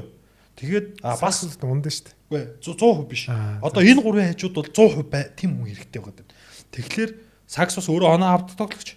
Тэгэхээр эднэр олон тутсан байж магадгүй л. Би хоёр дахь тоглолт үзсэн болохоор яг шууд үлдсэн гэж мэдгүй. Тийм. Яг гэхдээ ер нь бол би зүгээр эхний 20 тоглолтоор л ер нь бол дүгнэн л дээ. Одоо багууд ер нь нэг 10-аас 15 тоглолтын араас яг таран данилж эхэлнэ. Тэ? Гадарлагдаад байна. Ер нь бол яг би зүгээр 4-1 буюу одоо 20 тоглолтын араас за энэ багийн ер нь хөнгө нэг юм байна. Тэ гэж ер нь бол хардیں۔ Тэгээд гэхдээ би зүгээр энэ хамгаалалт бол сайжрах уу буцаад гэж бодож штэ. Эхний нэг жоохон одоо юу юм те. Жоохон унтаа явж байна. Тэгж л бодож байна. Тэгээд хамгаалтын рейтингээр хидэд явж байна харч л та. Наа ч 20 дуу хоо. Одоо бол дандаа л 140 хэд байна. Хэлтээд байгаа. Өдөр Pistons талаас л шүү дээ. Тэр тоглолтыг харах байсан юм аа. Өдөр үзэх тоглолтууд их байлаа л да. Өдөр 12 тоглолт хэлсэн. Манай бета өдөр болгон бүр рил хийж байгаа. Тий, тайм оруулж байгаа. Тайм хийж байгаа бүр амар. Та хэд бас дагаа те тэр бетог хийж байгаа пүүзний рил. Тэг би ч одоо хувьдаа спонсортой болсон байна. Манай хоёрыг одоо гаргуунд хайсан шүү дээ. Та хоёрын бичлэг одоо 3-4 хоногоос орох нь. Орландо Мэжик үгээс сүүлийн 10-т явж байгаа юм байна уу? Хамгаалт рейтинг. Эхний 2-д гарч ирсэнгүй гэж шүү дээ. Одоогоор гарч ирсэн. Довтлооны рейтингийн сүүлийн 7-д гэдэг чи ерөөсө бүх юмд 20-оос хойш байгаа байхгүй. Тий. Яг хуу Далласаас илүү л юм байна довтлооны рейтинг. За. Тэгэд Орландо яг хөө тэгэд учраа олчих бэлгүй дээ. Ах Вагнер гол нь хэрэгтэй байна бас. Хизээ ирэх юм бол ер нь сураг чимээ байна уу? Байхгүй байгаа тий. Сая шигшээдээс ч бас тоглоогүй шүү дээ тий. Уусаа. Тий. Магадгүй бүр зүгээр инсайдруудыг нь дагуул мэдээлэл байж магадгүй. Энэ юун дээр зүгээр Орландо хуучны өнгөрсний жилийн хамгаалтаа л авчирхад тэгээд л ер нь хожил аваад эхэлнэ. Ер нь товтлооны юм уусан ч гэсэн. Тэгэхээр хамгаалтаа бол гайгүй болчихгүй гэж найдаж шүү дээ. Тэгээд болохгүй бол одоо Виндел Картер Жуниораас л эхлэх бах та. Төв мөв дээрээс. Тэгэхээр Виндел дажгүй л шүү дээ. Тэгээд ямар нэг шалтгаан хайгвал багууд чинь тэгээд арай чих зөөлөн төгс нь хэлчихдэг. Үгүй. Тэгэхээр ер нь бол гарааны хамгийн сул байрлал нөхгүй юу. Одоо бүсийн аваргын төлөө гарыг үл Виндел Картер Жуниортой тэг баг хэцүү байхгүй юу? Яг арай эрүүлэр арай зүгээр харъя гэвэл гараан дээр хамгийн сул одоо яг өнөөдрийн тоглолтод хамгийн муу байсан ч яг зөв хүнээ сольж чадвал тэрийгэ сайжруулад баганд сайжрах боломжтой байхгүй юу? Тэгтэл багууд шууд ингээл фэнүүдээс дайралт ирдэг, сошиал медиагаар амар дайралт ирэнгүүд шууд солих юмаа ингэж харж яснаа гэл сольждаг шүү дээ тий. Шууд харж байгаа л нэг юм арай муухай гуталцсан нэг юм сольждаг шүү дээ. Муухай гуталцсан. Ер нь тэгдэг шүү дээ тий. Зүгээр ингээл хүмүүс юу гэж байгааг харж яснаа л ингэдэг шүү дээ. Жохон удаан надаас мөн. Тэгтээ яг сүулт хэнийг тийг сольчив. Одоо нөр дасалж уурсныг шууд халдаг дээрээс л хэлэх гээд байгаа. Юу дасалж уурснаар алцдаг шүү дээ. Плей-офф дуусаал тий. Тий, дуусаач юу одоо сүлд солиороо плей-офф эхлэж байгаа талсан бит хоёр удаа. За тэгвэл дараагийн баг нь болохоор Индиана Пейсерс гэдэг өнгөрсөн жилийн финал гарсан баг манаас хожил аваагүй явж байна Истэд. Уул нь бид хэд чинь бас плей-ин дотор ер нь байх бах бас энэ баг системээр явчих бах гэсэн чаа. Гэмтэл хүртэл. Одоо яг нөгөө нэг саяны нөгөө пейс өндөртэй тоглосныг горон дахиад ингээл энэ жил дахиад гараад эхэлж байгаа юм л да үлрэл хийхэнд. Жишээлбэл Неймарт юу баг эхний хагас тоглосноо баг мөрөн гэмтэд алга болцсон. Дараа матур нь гэмтсэн. Тийм дараагийн тоглолтын матур нь бас Оби топ нь гэмтсэн. Эхний хагас тоглоо гэмтсэн. Оби топ нь гэмтсэн. Макконнел гэмтэлтэй байгаа. Төвийн байрал дээр одоо баг лигийн хамгийн өрөвдөлттэй баг байрал нь Индиана бишээ төвийн байралтай нөр Индиана болоод. Тэг хүснээ самбарт алчихдээ Индианаг эсрэг. Асааж авсан муу байна. Жэ хафыг баг тоглохгүй хэлий. Ганц 2 минут гаргаад. Тийм Джеймс Вайсман бүр нэгс гараанд гарцсан явжсны тоглолт. Тэг Джеймс Вайсныг гасаацсан. Тэгснээ гасаад Маклангийг авцсан байлээ. Маклангийг зүгээр авсан болов гэсэн чинь тоглуулж илээ шүү дээ. Үгүй холбогч авахгүй болцсон ч. Шепард холбогч тэр гараа. Тэг төвийн байрлагч холбогчийн байрлал хоёр дээр энэ баг бүр үнэхээр өстой хүүс тэмдрүүлж байна. Худлаач. Зүгээр Халибуртон Тернер энэ байхгүй болсон. Тэгээ ингээд үлээл өгсөн чинь ингээд бүх ротейшны гол тоглогч нэг бүгд байхгүй болчихсон. Одоо энэ Siakam, Aaron Nesmith хоёр л баг үлдээ шүү дээ. Ер нь гараанаас тэндэг нэр тэр хоёр л байлаа шүү дээ. Гүнээ худлаач юм. Нөө Jerris Walker идэрч гараанд гараад ирлээ. Siakam тэгтээ сайн байлээ. Siakam гоё л. Би өнөөдөр үзээд Pacers-ийг үзээд Pacers-ийн фэнүүдийн өмнөөс өөрөө үдчих юм чи. Муухай байхгүй тэгтээ тий. Өнгөрсөн үлрэл финал 7 тоглолцоод энэ үлрэл ингээд одоо Маклан циклонгийг тоглолцсон явж ийн гэдэг чинь өөрөө муухай амар муухай мэдрэмж тий. Одоо өрөвдөх нь цаашаа тэгтээ муухай. Үгүй бас тий чинь нийтлийн бас юу аахгүй хэцүү аахгүй шүү дээ тий. Тэгээд ер нь тэгээд Tyrese Halliburton гэдэг чинь өөрөө энэ багийн гол identity, гол мөн чанар нь байсан байгаа байхгүй. Тэгэхээр Halliburton байхгүй болчоор яа харахгүй одоо бүх гол юм байхгүй болж байгаа. Нэг 2 жилийн өмнөх Memphis шиг болцсон байгаа шүү дээ. Нэг зөвхөн Jaren Jackson үлдсэн те. Баахан хөгжлөлийг юм бахад бачканууд оруулж ирсэн. Тэгэд гол нь яг уу энэ Nembhard-ийн гэмтэл гайгүй одоо ороод ирэх бах. Матурдах жоох удаан байсан уу? Үгүй юу. Тэр нэг логост нэгсэн байсан. Week to week гэсэн. Бас айгүй гоё эхлүүлчихсэн те. MIP дүрсэлт нь барина гэл эхлүүлсэн. Тэгээ энэ баг тэр харамсалтай байна уу? Гэмтэл бэртэл гэж бодож шүү дээ. Тэрнээс биш ер нь зүгээр тоглолтын үзэхээр бол тоглолч нь бол үнэхээр хатууж байгаа тоглолч л. Үнэхээр бас юмуд хийх юм үгсийг бол хожингаа алдсан шүү дээ. Юу яг финал гарсан баг байл шүү дээ. Одоо тэр нөгөө талбай дээр байгаа тэр сэтгэл зүйн яг финал гарсан баг байгаа. Хална хожно бид нар финал гарсан бид нар та нар бүгдийг хождог үг гэдэг баг байгаа. Даанч ур чадвар нь үнэхээр дутчих. Үнэхээр дутчих байгаа. Үнэхээр сайн дасгалж уулагчтай, сайн системтэй, сайн бүгдээрээ хичээж тоглож байгаа ч гэсэн тэгээд яхал гур чадвар тий. Харин бодолт Shepard гарааны тоглогч бол бодолт. Shepard яг. Дээрс нөгөө нэг одоо энэ хэн бэ? Johnny Forfey одоо энэ багийн бас гол залуучуудын нөгөө нэг амар тесрэлттэй гэдэг залуу шүү дээ. Бас гэмтэлтэй баг. Юусэн ингээд гэмтэл бэртэл үнэхээр нүүрлцсэн. Хэцүү байна. Гэхдээ энэ жилийн драфт нь байгаа лөө. Эсвэл нөгөө юу л Торонто руу явж байгаа юу? Үгүй нэг драфтын холбогч шүү өсчийч л байгаа. Нэрийн сандгүй би. Биш ирэх жилийн драфт андуурч буруу хэлчихлээ. Ирэх жилийн драфт сонголтноо. Тий. За тэрийг мэдэхгүй шүү. Би яриа Siakam-ийн юун дээр өгцөн санагдаад байх юм. Тэгэхээр бас унах бас ашиггүй болчиход байгаа байхгүй энэ багт. Гэтэ үгүй баха. Би зүгээр нэг юун дээр нэг аналист баг унсан дээр мэрэгдсэн байсан шүү дээ. Тийм үү. Тэгэхээр магадгүй драфт өгөхөд байгаа баха. Тийм баг магадгүй үнэхээр ингээд хүмүүс нь гимтээд байх юм бол тэгээд энэ жилийг нэг тий харин бүр одоо gap year гэ тий. Тийм gap year болгож ингээд сайхан амрааж байгаа. Ирэх хүлээл Halliburton-тойгоо драфтын дээгүүр сонголт. Одоо тэгээд драфт нэг ажтайхан төв болоод ирэх байхгүйсэн чи явах тий. Одоо хожихгүй байвал хожно гэж улаараа л хүмүүсээ нэмж алаад юу гэхэд тий. Драфт байхгүйсэн чирнэ. Одоо муу Siakam Nesmith ч бас хурдан гимтчих гээд байдсан шүү. Жил болгоно л гимтэлтэй явж тий. Nesmith бас жоохон шилэн маягийн тоглогчтой. Тэгээ ирэх жилийн драфт ч том тоглолч амар их байгаа. Үнэхээр сайн драфт байгаад байгаа. Тий. Ирэх жилийн драфт гэснээс үе. Энэ Suns ч унаад байвал драфт нь Memphis очих юм билээ шүү. Тий шүү. Тэгээ энэ Орландо бас унаад байвал бас драфт нь Memphis нь. Одоо Pelicans унаадах юм бол Атланта юу? Тий шүү дээ. Дээркүний солилцоо. Тий. Энэ багууд юу н одоо энэ Suns-мас Pelicans гэж жоох юм бодохгүй бол бусад багуудаа буяа их гээд яваад шүү. Би нэг тийм тий бас нэг ингэж бодсон юм байна. Хит том тоглогчдын арын гэп 2-3 жилийн. Энэ яаж ийн үхлээр лигт ингээд орж ирж байгаа тоглогч нар одоо ингээд багууд унангууд ингээд байгаа нь эн чинь өөрөө жоохон лигт ингээд жоохон алгаатай. Одоо нэг 2-3 удирлын араас лигт хитрхи том тоглогч нар амар сайн тусад орж ирэхгүй байх магадaltaй.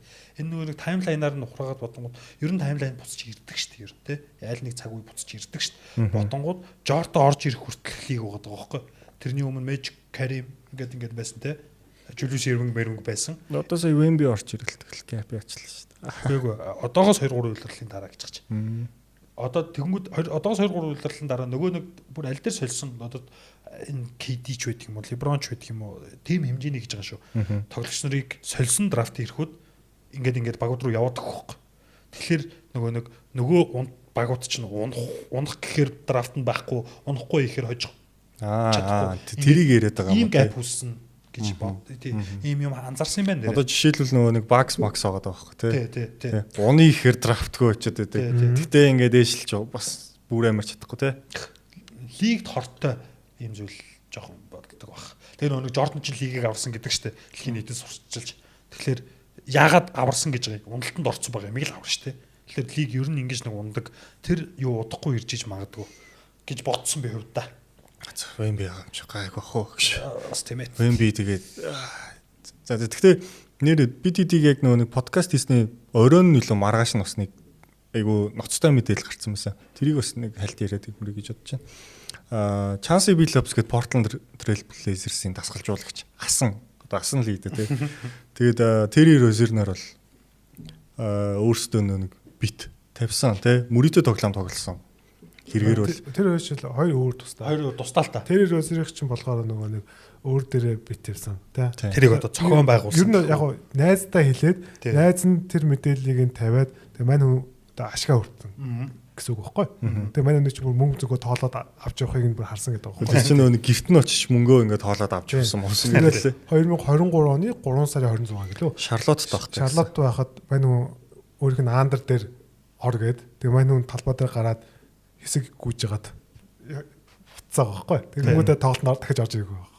Тэгэхээр тэр бол санаатай үйл бол байгаад байхгүй. За харин Chance Billups тэр Damien Jones хоёрыг чинь болохоор ийм одоо покер одоо зохион байгуулсан гэдэг байхгүй тийм. Мафийн одоо тэр одоо тийм хууль бус покерыг мань хоёр хүний одоо нэр нүгээрээр хүмүүс оруулж ирээд мань хоёр хуваа авдаг тийм. Damien Jones-ийн алдар нэрч гэж байх уу. Зохион байгуулалтанд л орцсон байгаа байхгүй юу? Мань хоёрын бовтно гэдэг шүү дээ. Тэнгүүд тэр нэг амар тэр юу нэгээд баг шил мэлээр ингээд баг харж маар. Нефт хардаг X-ray имэлтэй тийм. Амар Damien Jones ч өөр. Damien Jones нэр юу гэсэн шүү дээ. Нөгөө нэг LeBron-ыг тоглохгүй гээд тэр нөгөө нэг дотоод мэдээллийг цацсан. Сүүл Chance Billups руу солбогдож байгаа шүү. Тийм ээ үү. Тэр чинь ингээд дөрвөн багийн мэдээлэл яваад байгаа байхгүй. Charlotte, Bucks, Lakers нэг нь юу ивчглээ. Тэгээ энэ дөрвөн багийн ингээд мэдээллийг ингээд цацсан. Одоо тоглогчдын нөгөө нэг бэртлийн мэдээлэл чинь тоглолтоос өмнө 2-3 цагийн өмнө гардаг ш. Тэрнээс даагуур цацаад тэгээд битэнд оруулсан гэдэг. Юу Terry Rozier дээр сүүл сэжигтэй харагдсан хийтэд багтаач тэгж байж магадгүй байлээ. Тоглолтуудыг бичлгүүд хүмүүс чинь ямар ч айхтар тоглолтуудаас ингээ хайлайтыг түүцсэн байгаа байхгүй. Яг юу болоод байгаа бэ? Terry Rozier ямар сагс чинь биш юм шиг тоглоод байгаа байхгүй. Зүгээр ингээ байж байгаад уртлахын хүнд баг маа гэд өгөөд байгаа юм ааши тий. Хамгаалж байгаа хүнд яг тийм тоглолтууд амар хийсэн байлээ. Тэгээ тэрийг дарахаар инээ дүрээд хүмүүс тэгээ тэрийг ухаж олж л байдаг. Хийтэд багтаач тийм юм зохион байгуулж магадгүй л. Тэгээд манай Terry Rozier чинь тэгээд лиг бас тухайн үед бас мэдчихсэн ухааны юм байна. Тим нэг шуум гараад л шүү. Rozier дээр ер нь юм юу явж байгаад хэрэг явж байгаа. Тэгээд одоо бол ер нь сая илчилчихэж байгаа байхгүй юу? Нэг кино манандэр гардаг шиг юу юм шүү. Болоогүй байна. Цаг болоогүй. Дэлгэх болоогүй. Том хэрэгүүдтэй дэлгэх. Одоо энэ хэрэгтэй чинь цаашаага Malik Beasley холбогдоод эхэлчихэж байгаа. Ер нь. Тэгээ Malik Beasley-г одоо хүртэл багууд авахгүй байгаа тийм учраас байхгүй тий. Тийм. Beasley чинь нөөник бас өөр дөрөө бит тавиад бас яасан тий нөөник хаусныхаа түрээсний мөнгөгүй нэг хэсэг явсан гэсэн шүү дээ нөхөр Detroit-д. Тэгээ сонирн байгаа ч тий. Тэгээ Malik Beasley-гийн тэр хэрэг чинь уул нь бол ингээд цагаатсан байгаа тий. Тэнгүүдээ одоо ингээд багууд ус авахгүй л байгаа. Нөө Пауло чинь илчлэн гээл яваад байгаа л. Тэгэхээр одоо бас яг нэг 100% бас цагаатаг болж юм шиг тий. Сонж биш л дээ юм нөө NBA дардаг тоглолттой 3-1 нь дампуурдаг гэдэг шүү дээ. 3-1 нь яг л сайхан зүгээр амьдардаг гэдэг. 3-1 нь сайхан амьдардаг. Яг гоё амьдардаг. Тэ яг ийм 3 шаталтай. NBA-д орлоо гэдээ айтайхан гоё амьдарна гэсэн үг бишээ. Магадгүй бүр уналтанд ч орж магадгүй гэдэг шүү дээ. Тэгэхээр яг хуу Malik Beasley-гийн төрөөс сэтүүлж чадахгүй байсан ч нэг сонь санагдахгүй л. Төрөөсөөс нэг балаа мэрч байгаа. Нэр Michael Porter Jr. нэг подкастер орж байгаа. Найз охинтойгоо байрныхаа төрөөсийг хуудаг гэсэн. Яг болохгүй юм байна. Яг тэ болчихлоо шүү дээ. Бруклинд үнэтэй байлгүй дээ. Саяар хуудаг гэж үгүй. Өөрийгөө тэр яа бахалтай байдаг байхгүй. Тэгээ бас зөв шүү дээ. Гэтэ яг санхүүгийн тал дээр зөв шүү дээ. Тэгээ санхүүгийн тал дээр зөв байхгүй тийм тий. Тэгээ сонирхолч л хэлж шүү дээ. Яа. Бата юм ярьж өгсөн. Бараг сая камер байхгүйсэн хуудаг гэж хэлсэн. Бараг тэгэх гэжсэн юм байж.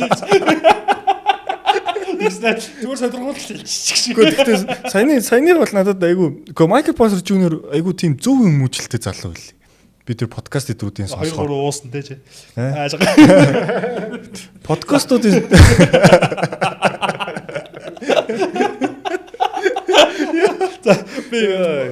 би чамтай ч 2 3 ууж амжааг баг. За тэр ч яг. Юу нь яг подкастууд нь бас сонирхолтой юм билээ. Янз янзын хүмүүс оруулж ирээд байдаг. За юу ярьж байгаа шал. Нэг бит ярьжсэн.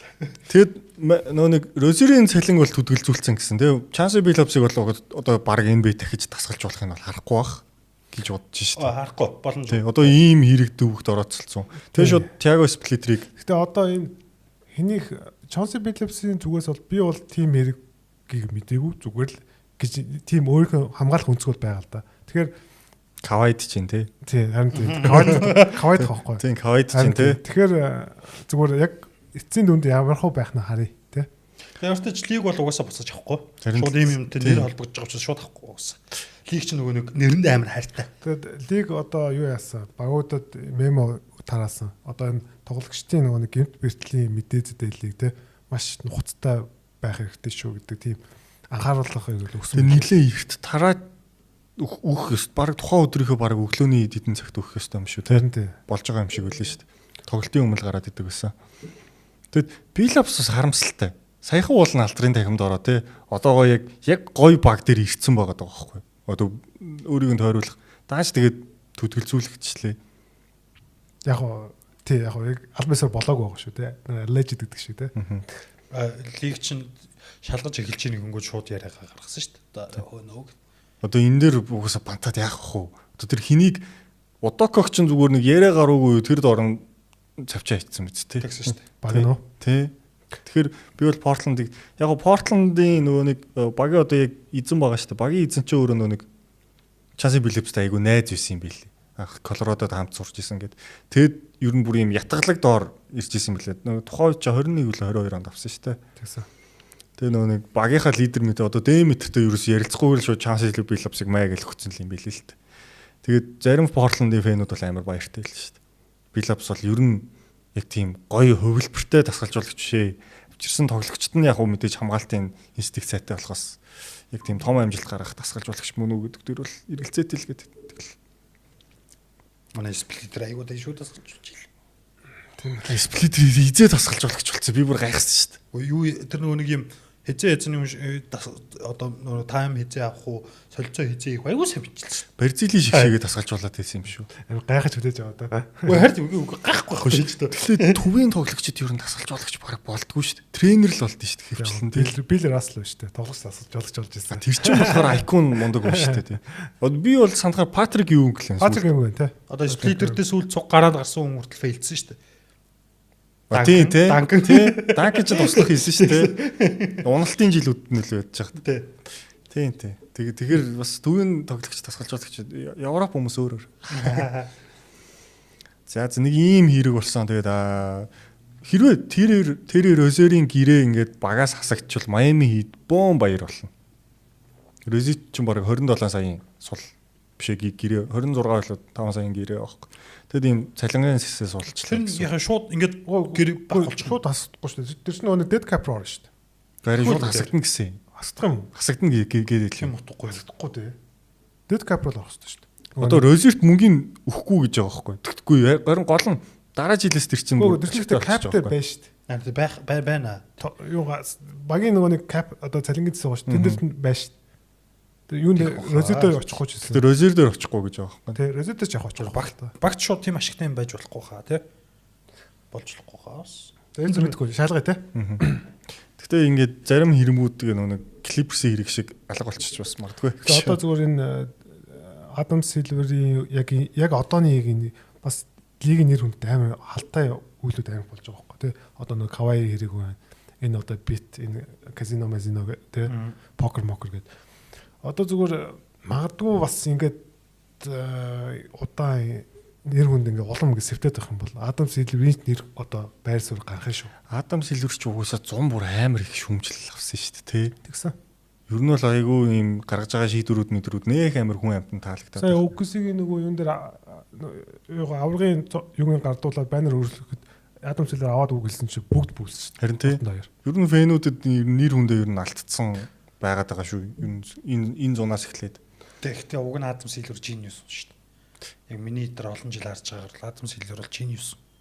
Одоо ингээл цаг үе өөрчлөгдөөл хүмүүсийн сонирхол ингэж өөрчлөгдөж байгаа дээр яг яахаа мэдгүй ч өөрчлөлтөө хайсаар л байгаа байхгүй. Зүг юм хайс. Одоо NBA Cup эдрийг чинь гаргаад ирсэн байгаа байхгүй тий. Одоо тийм байхгүй. Энэ season tournament эдэр бас гоё шүү дээ. Сайхан гарууд шиг одоо хамгийн ихний жишээ Том Тибодо шиг зөрөөдөл явахгүй байгаа байхгүй тий. Энэ гоёо гэж явахгүй. Болохгүй болгонд за болохгүй нү тий. За тэгвэл энийг үзье. Гээл ингээл айгүй сайн ер нь. Адам Силвер ер нь бол сайн бизнесийн хувьд бол маш сайн. Ялангуяа 30 багийн эздэд бол мөнгийг бол хангалттай өгч байгаа байхгүй. Тэгэхээр 30 багийн эздэд бол Адам Силвер бол сайн одоо ажил олгогч. Ажилтан байгаад байгаа байхгүй. Тэгэхээр яг багийн эздүүд бол болохгүй хаа. Тий, багийн эздүүдийн хувьд бол харин одоо яг ийм цаг үед ер нь сошиал машинч ингэж шөгдсөн үед Адам Силверээс илүү ажиллана гэдэг маш хэцүү. Тэгээд араас нь нөгөө Марк юм блэ? Тэр байгаа. Марк Тейтум. Тий. Тэр үнийг ч одоо нөгөө нэг 2 дугаар тойргийн драфт ирэх гаргаж иргэрэл хардсан шүү дээ. Тэгээ юу яасан бэ лээ? Нээлтийн 7 хоногийн үзэлт сүүлийн 15 жил хамгийн их нэг жил ээ. Тэгсэн байсан. Нээлтийн тоглолтоос эхлээл амар үе ажиллана шүү дээ. Тэгээ Адам Силвер ч одоо нөгөө NBA Европ төслийг бүр зүтгүүлж байгаа. Одоо энэ 2 жилийн дараа NBA Европ гэдэг төсөл нь ер нь бол эргэжээд эхэлж байгаа. Тэр бол маш хурцтай явж байгаа. Телевизүүд стрим платформуудаа хийж байгаа гэрээнүүд мэрэнүүд гэл те. Тэр гэхдээ NBA Европ гэхээр яг Европын баг орж ирэх юм уу эсвэл зүгээр NBA-ийн хідэн багууд очиж Европт тоглох юм уу? Гүү. Тэр тусдаа лиг байхгүй. Бүр тусдаа лиг. Евролиг шиг л өөр нэг лиг. Тэгээ Европын багууд нь тоглоно. Харин NBA Европ хоёр тэгж нэг хольж хоорондоо тоглож моголно болохоор бүр нэлээ ирээдүйд. Тэр одоо NBA Европ гэдэг лиг нэлээ батчаад ингээ ирэхээр гэсэн тийм төлөвлөгөө байна. Зүгээр Евролиг гэдэг шиг л NBA Европ юм байна шүү дээ тий. Тэгээд яг магадгүй зүгээр pre-season мессэн дээр хорлоо тоглох тий. Одоо тэгэх юм бол энэ хэдэн ажилгүй байгаа хүмүүс чинь бүр Европ руу сайхан зорино шүү дээ тий. Одоо энэ NBA чинь тоглогч нь ихтэйд шүү дээ. Яг зөв. Тий ер нь NBA тоглогч үнэхээр ихтэйд шүү дээ тий. Тэгээд яаж байгаа жил болгоно 60 сайхан шижигсэн зарлалчуд орж ирээд байгаа. Тий. 60-аас 50. 450 тоглогч нэг багтаж шингэхгүй байгаа. Тий. Одоо энэ 60 ч хараа за 40 50 нь юу байхгүй. NC дадж байгаа хүмүүс яг хүмүүсийн нүдэн дээр байгаа хүмүүс. Тэгэл гэтэл энэ 60-аас гадна үлдчихэж байгаа. Одоо эдгээр чинь 18 9-тэй 20-тэй хүмүүс шүү дээ тий. Тэнгүүд энэ 25 6-тай Европ талж байгаа хүмүүс бас зөндөө шүү дээ. Амар их шүү дээ. NBA-д орж ирж чадахгүй байгаа. Орж ирэх боломжтой. Жишээ гэвэл тэгэл Майкаас ахвал биш тэгэл. Зүгээр боломжтой гэж ярих юм бол тийм байна. Тэднэрт боломж үүсэж байгаа хөөх тий. NBA бол амар тэлж байгаа. Адам Силверээс илүү ажиллах юм байхгүй. За манай борах ингэж хэллээ. Бити шүүмжлээрээ. Халдсан хүн. Тэгтээ манай найз ч бас Адам Силвер хайчид өстэй шүү. За яг гадаг өөрөө байна.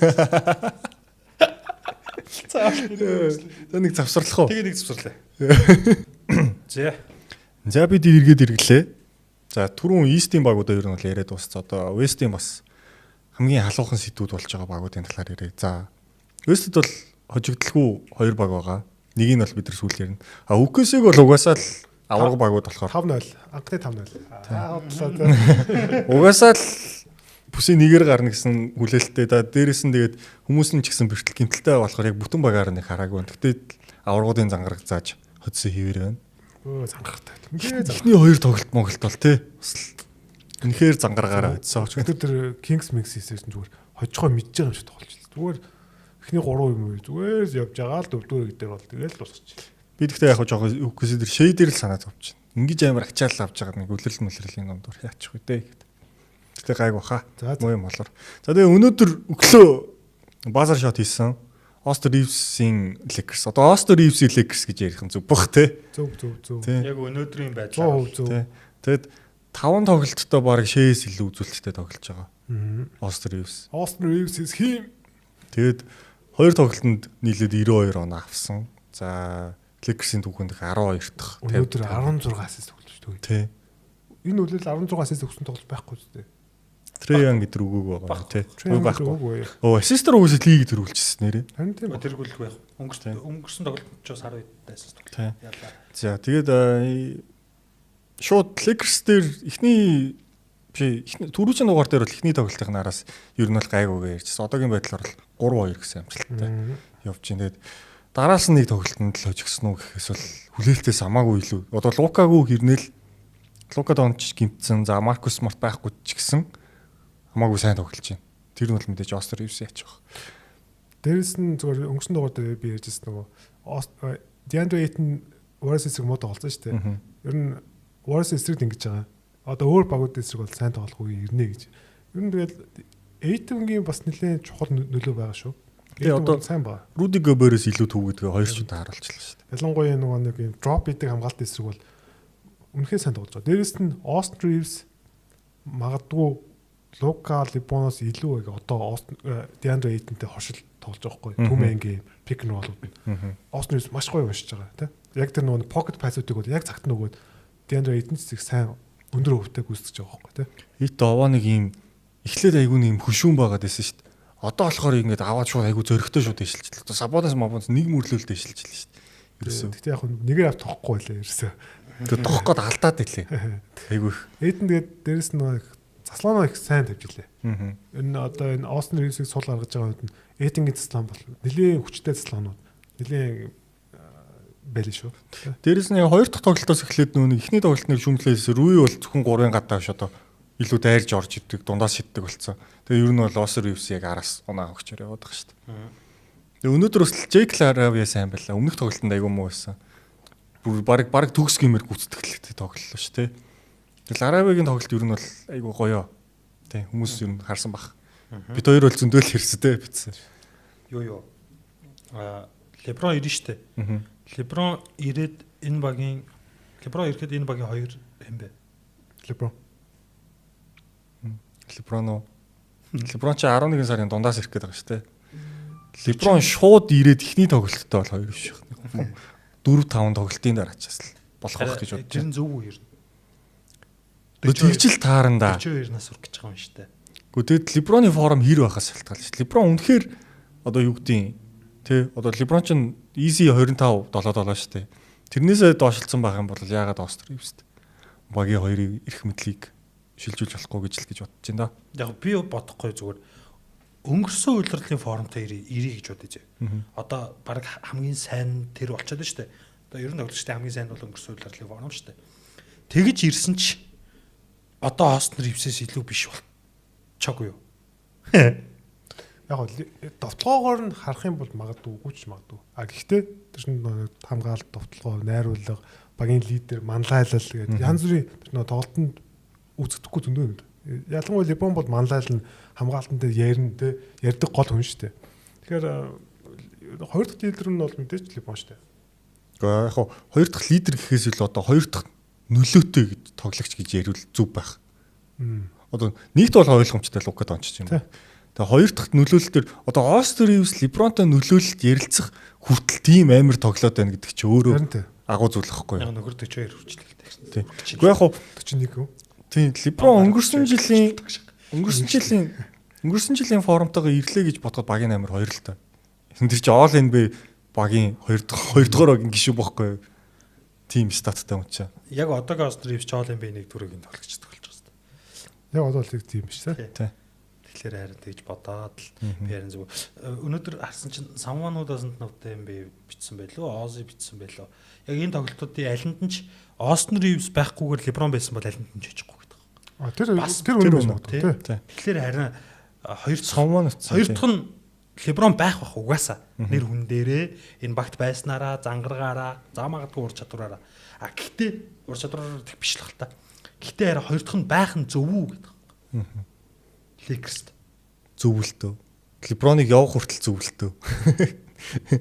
За магадгүй их үлрэлээс ч юм уу одоо Остер Ривс одоо тэ цалингаа нэмүүлээд эсвэл юу гэдэг хүлээн зөвшөөрөгдөд ирвэл байр суурь өөрчлөгдөх л баг гэж бодож байна. Гэхдээ ер нь Леброн ирлээ гэж бодоход яаж тоглосоо гэж хүсэж байна. Тэр байсаа сонирхолтой.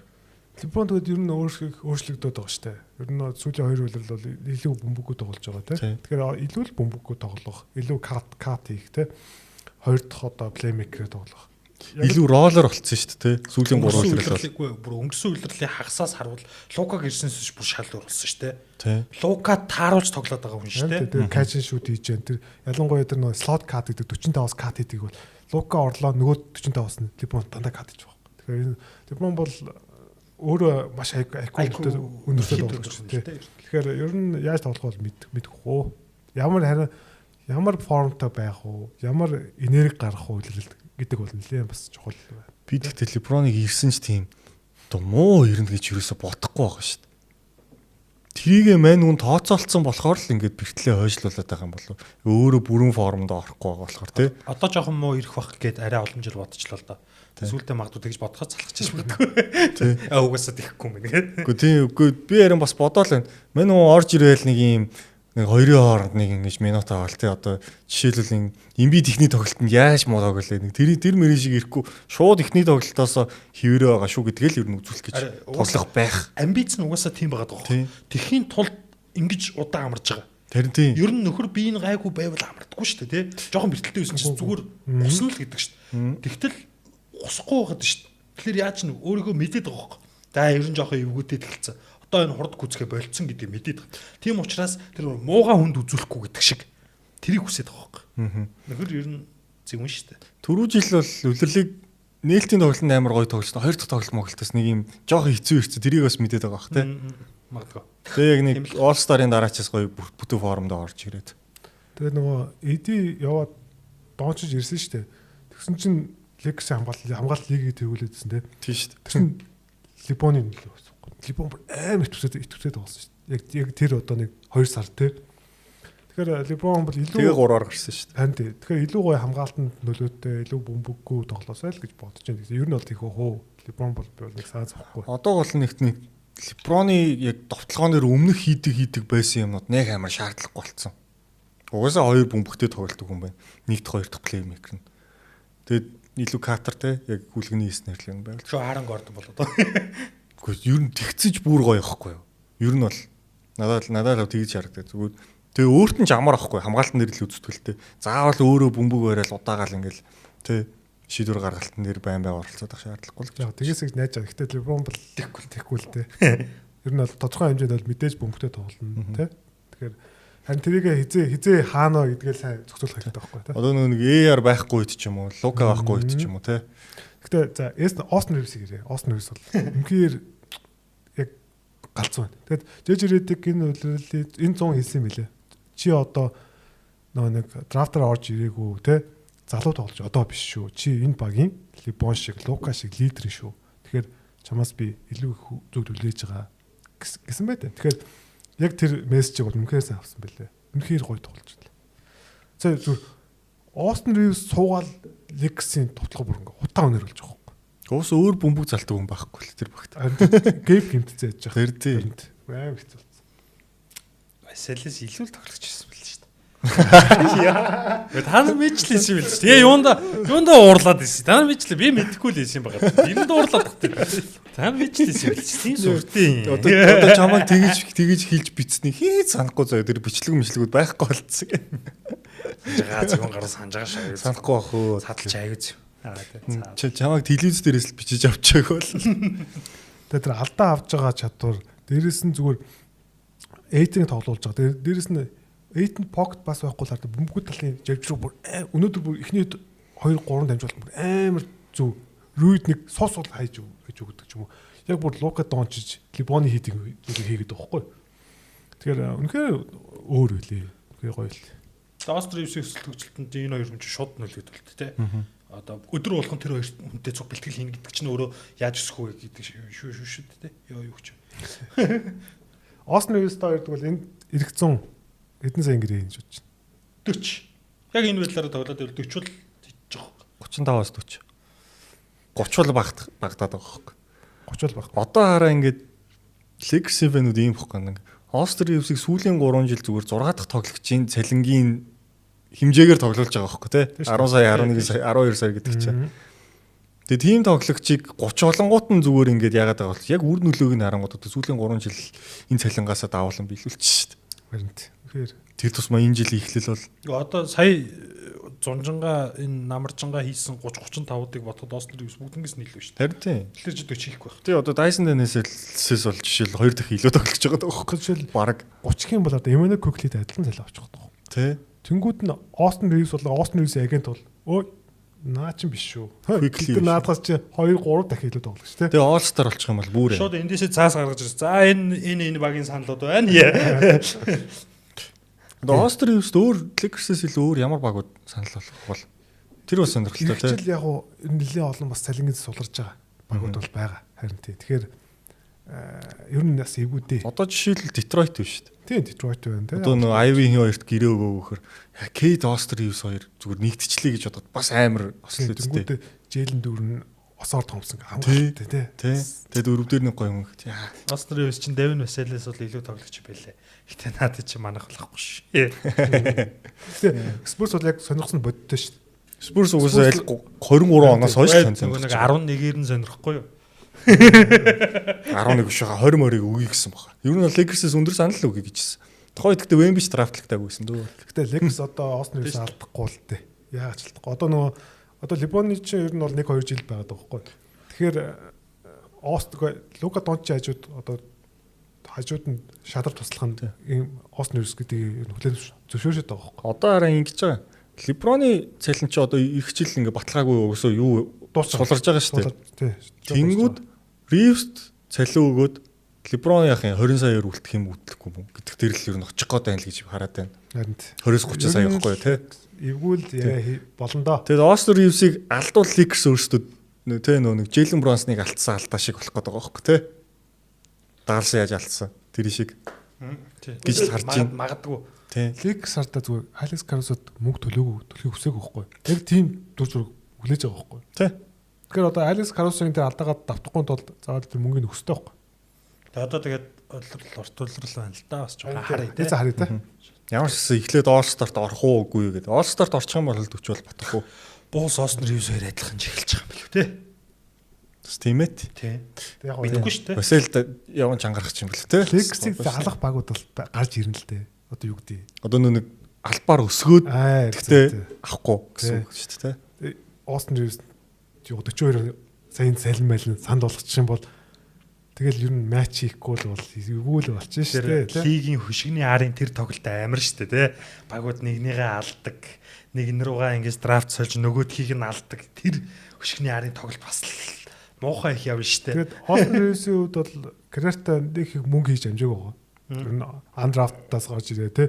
Ингээд 40 сая л ах. Яг илээ. Нэг санаа зовхгүй хөө. Зовлтгүй хөө. Цалингийн төвшин дээр бол нэр бараг цалингийн төвшин дээр мөнгө хийж чадаагүй. 3 жилийн 12 гэдэг чинь харин нийлээ 40 сая л байгаа байхгүй нэг андрафтд жилийнх нь 2 сая нэмэгдээ. Тэгэхээр одоо Austin Reeves-ийн хувьд бол магадгүй карьерийн хамгийн том цалин хийх үе ихгүй. Тэгэхээр бол аль болох өндөр цалин хийсэн баг руу л явах байх.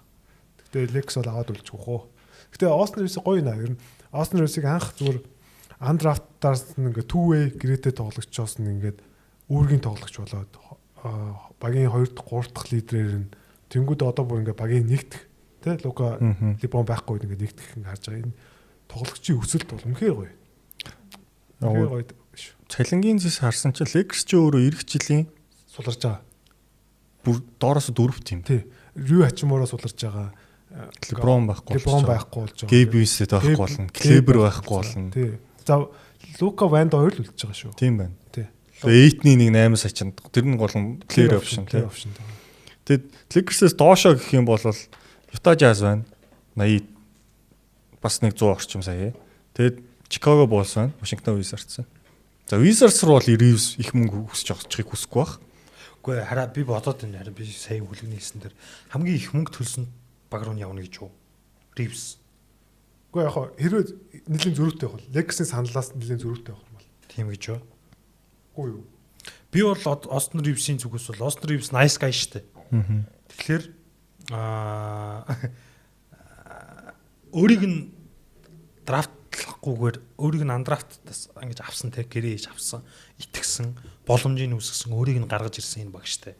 Тэгээд нэгдүгээрт, хоёрдугаарт өөрөө энэ багтаа маш хайртай. Austin Reeves-ийг мэдэх бол энэ багийг яаж хүндэлдэг, энэ багийг яаж хайрладаг мэднэ. Lakers-ийн талаар хэзээ ч мөн үг хэлж байгаа тийм. Дандаа л үлдэнэ гэж бол ярьдэн шүү дээ. Тэгэхээр харин 20 саяын зөрүүтэй цалин байсан ч нийт 20 сая гэж байгаа шүү. Байсан ч гайгүй гэж юу? Тийм үлдэх болов. Яг нийт 20 бол гайгүй шүү дээ. Тэр чинь 4-5 жилийн хугацаанд нэг 4 сая л 5 сая л. Магадгүй 10 саяын цалин за жилийн 15 байхгүй. 45-ыг Lakers 35-ыг санал болголоо гэхэд хэцүү байхгүй. 10 сая гэж амар Үгүй харин гайгүй шүү. мэдгүй. За би өстөг Lakers нөгөө ширээн доогоор маа гэдэг. Үгүй Bulls 35-ыг хийх бишээ. Bulls 45, Lakers 35 байлаа гэж бодъё л доо. Яг ингээд жилийн эцэст ингээд харуул Bulls-та 40, Lakers-тэй 60-ыг хийсэн байх байхгүй. Нөгөө чи нөгөө маркетингийн орлогоор нь юу яваад байна те. Бодоод байхгүй. Плей-офф клаб явбал. Яг гайгүй баха. Би бол Lakers бол үдээсэл гэж найдаж байгаа учраас Reeves-ийг авч үлдэх ёстой л доо. Lakers ч угсаа юм цагаан жалуудад дуртай шүү дээ. Би хараа Lakers-ын дахиад энэгчих байх л гэж бодоод байгаа шнэ. гайгүй хаа. Энэ жилийн амжилтаас харах байх бас. Амжилтаас харах. Одоо юу гэдэг юм? Дахиад ихний шат мот юм уу хоёр дахь шатнаас асгах юм бол за Лука энэ хоёр чи ер нь зохицохгүй байна гэдэг бас юм яриа гарна те.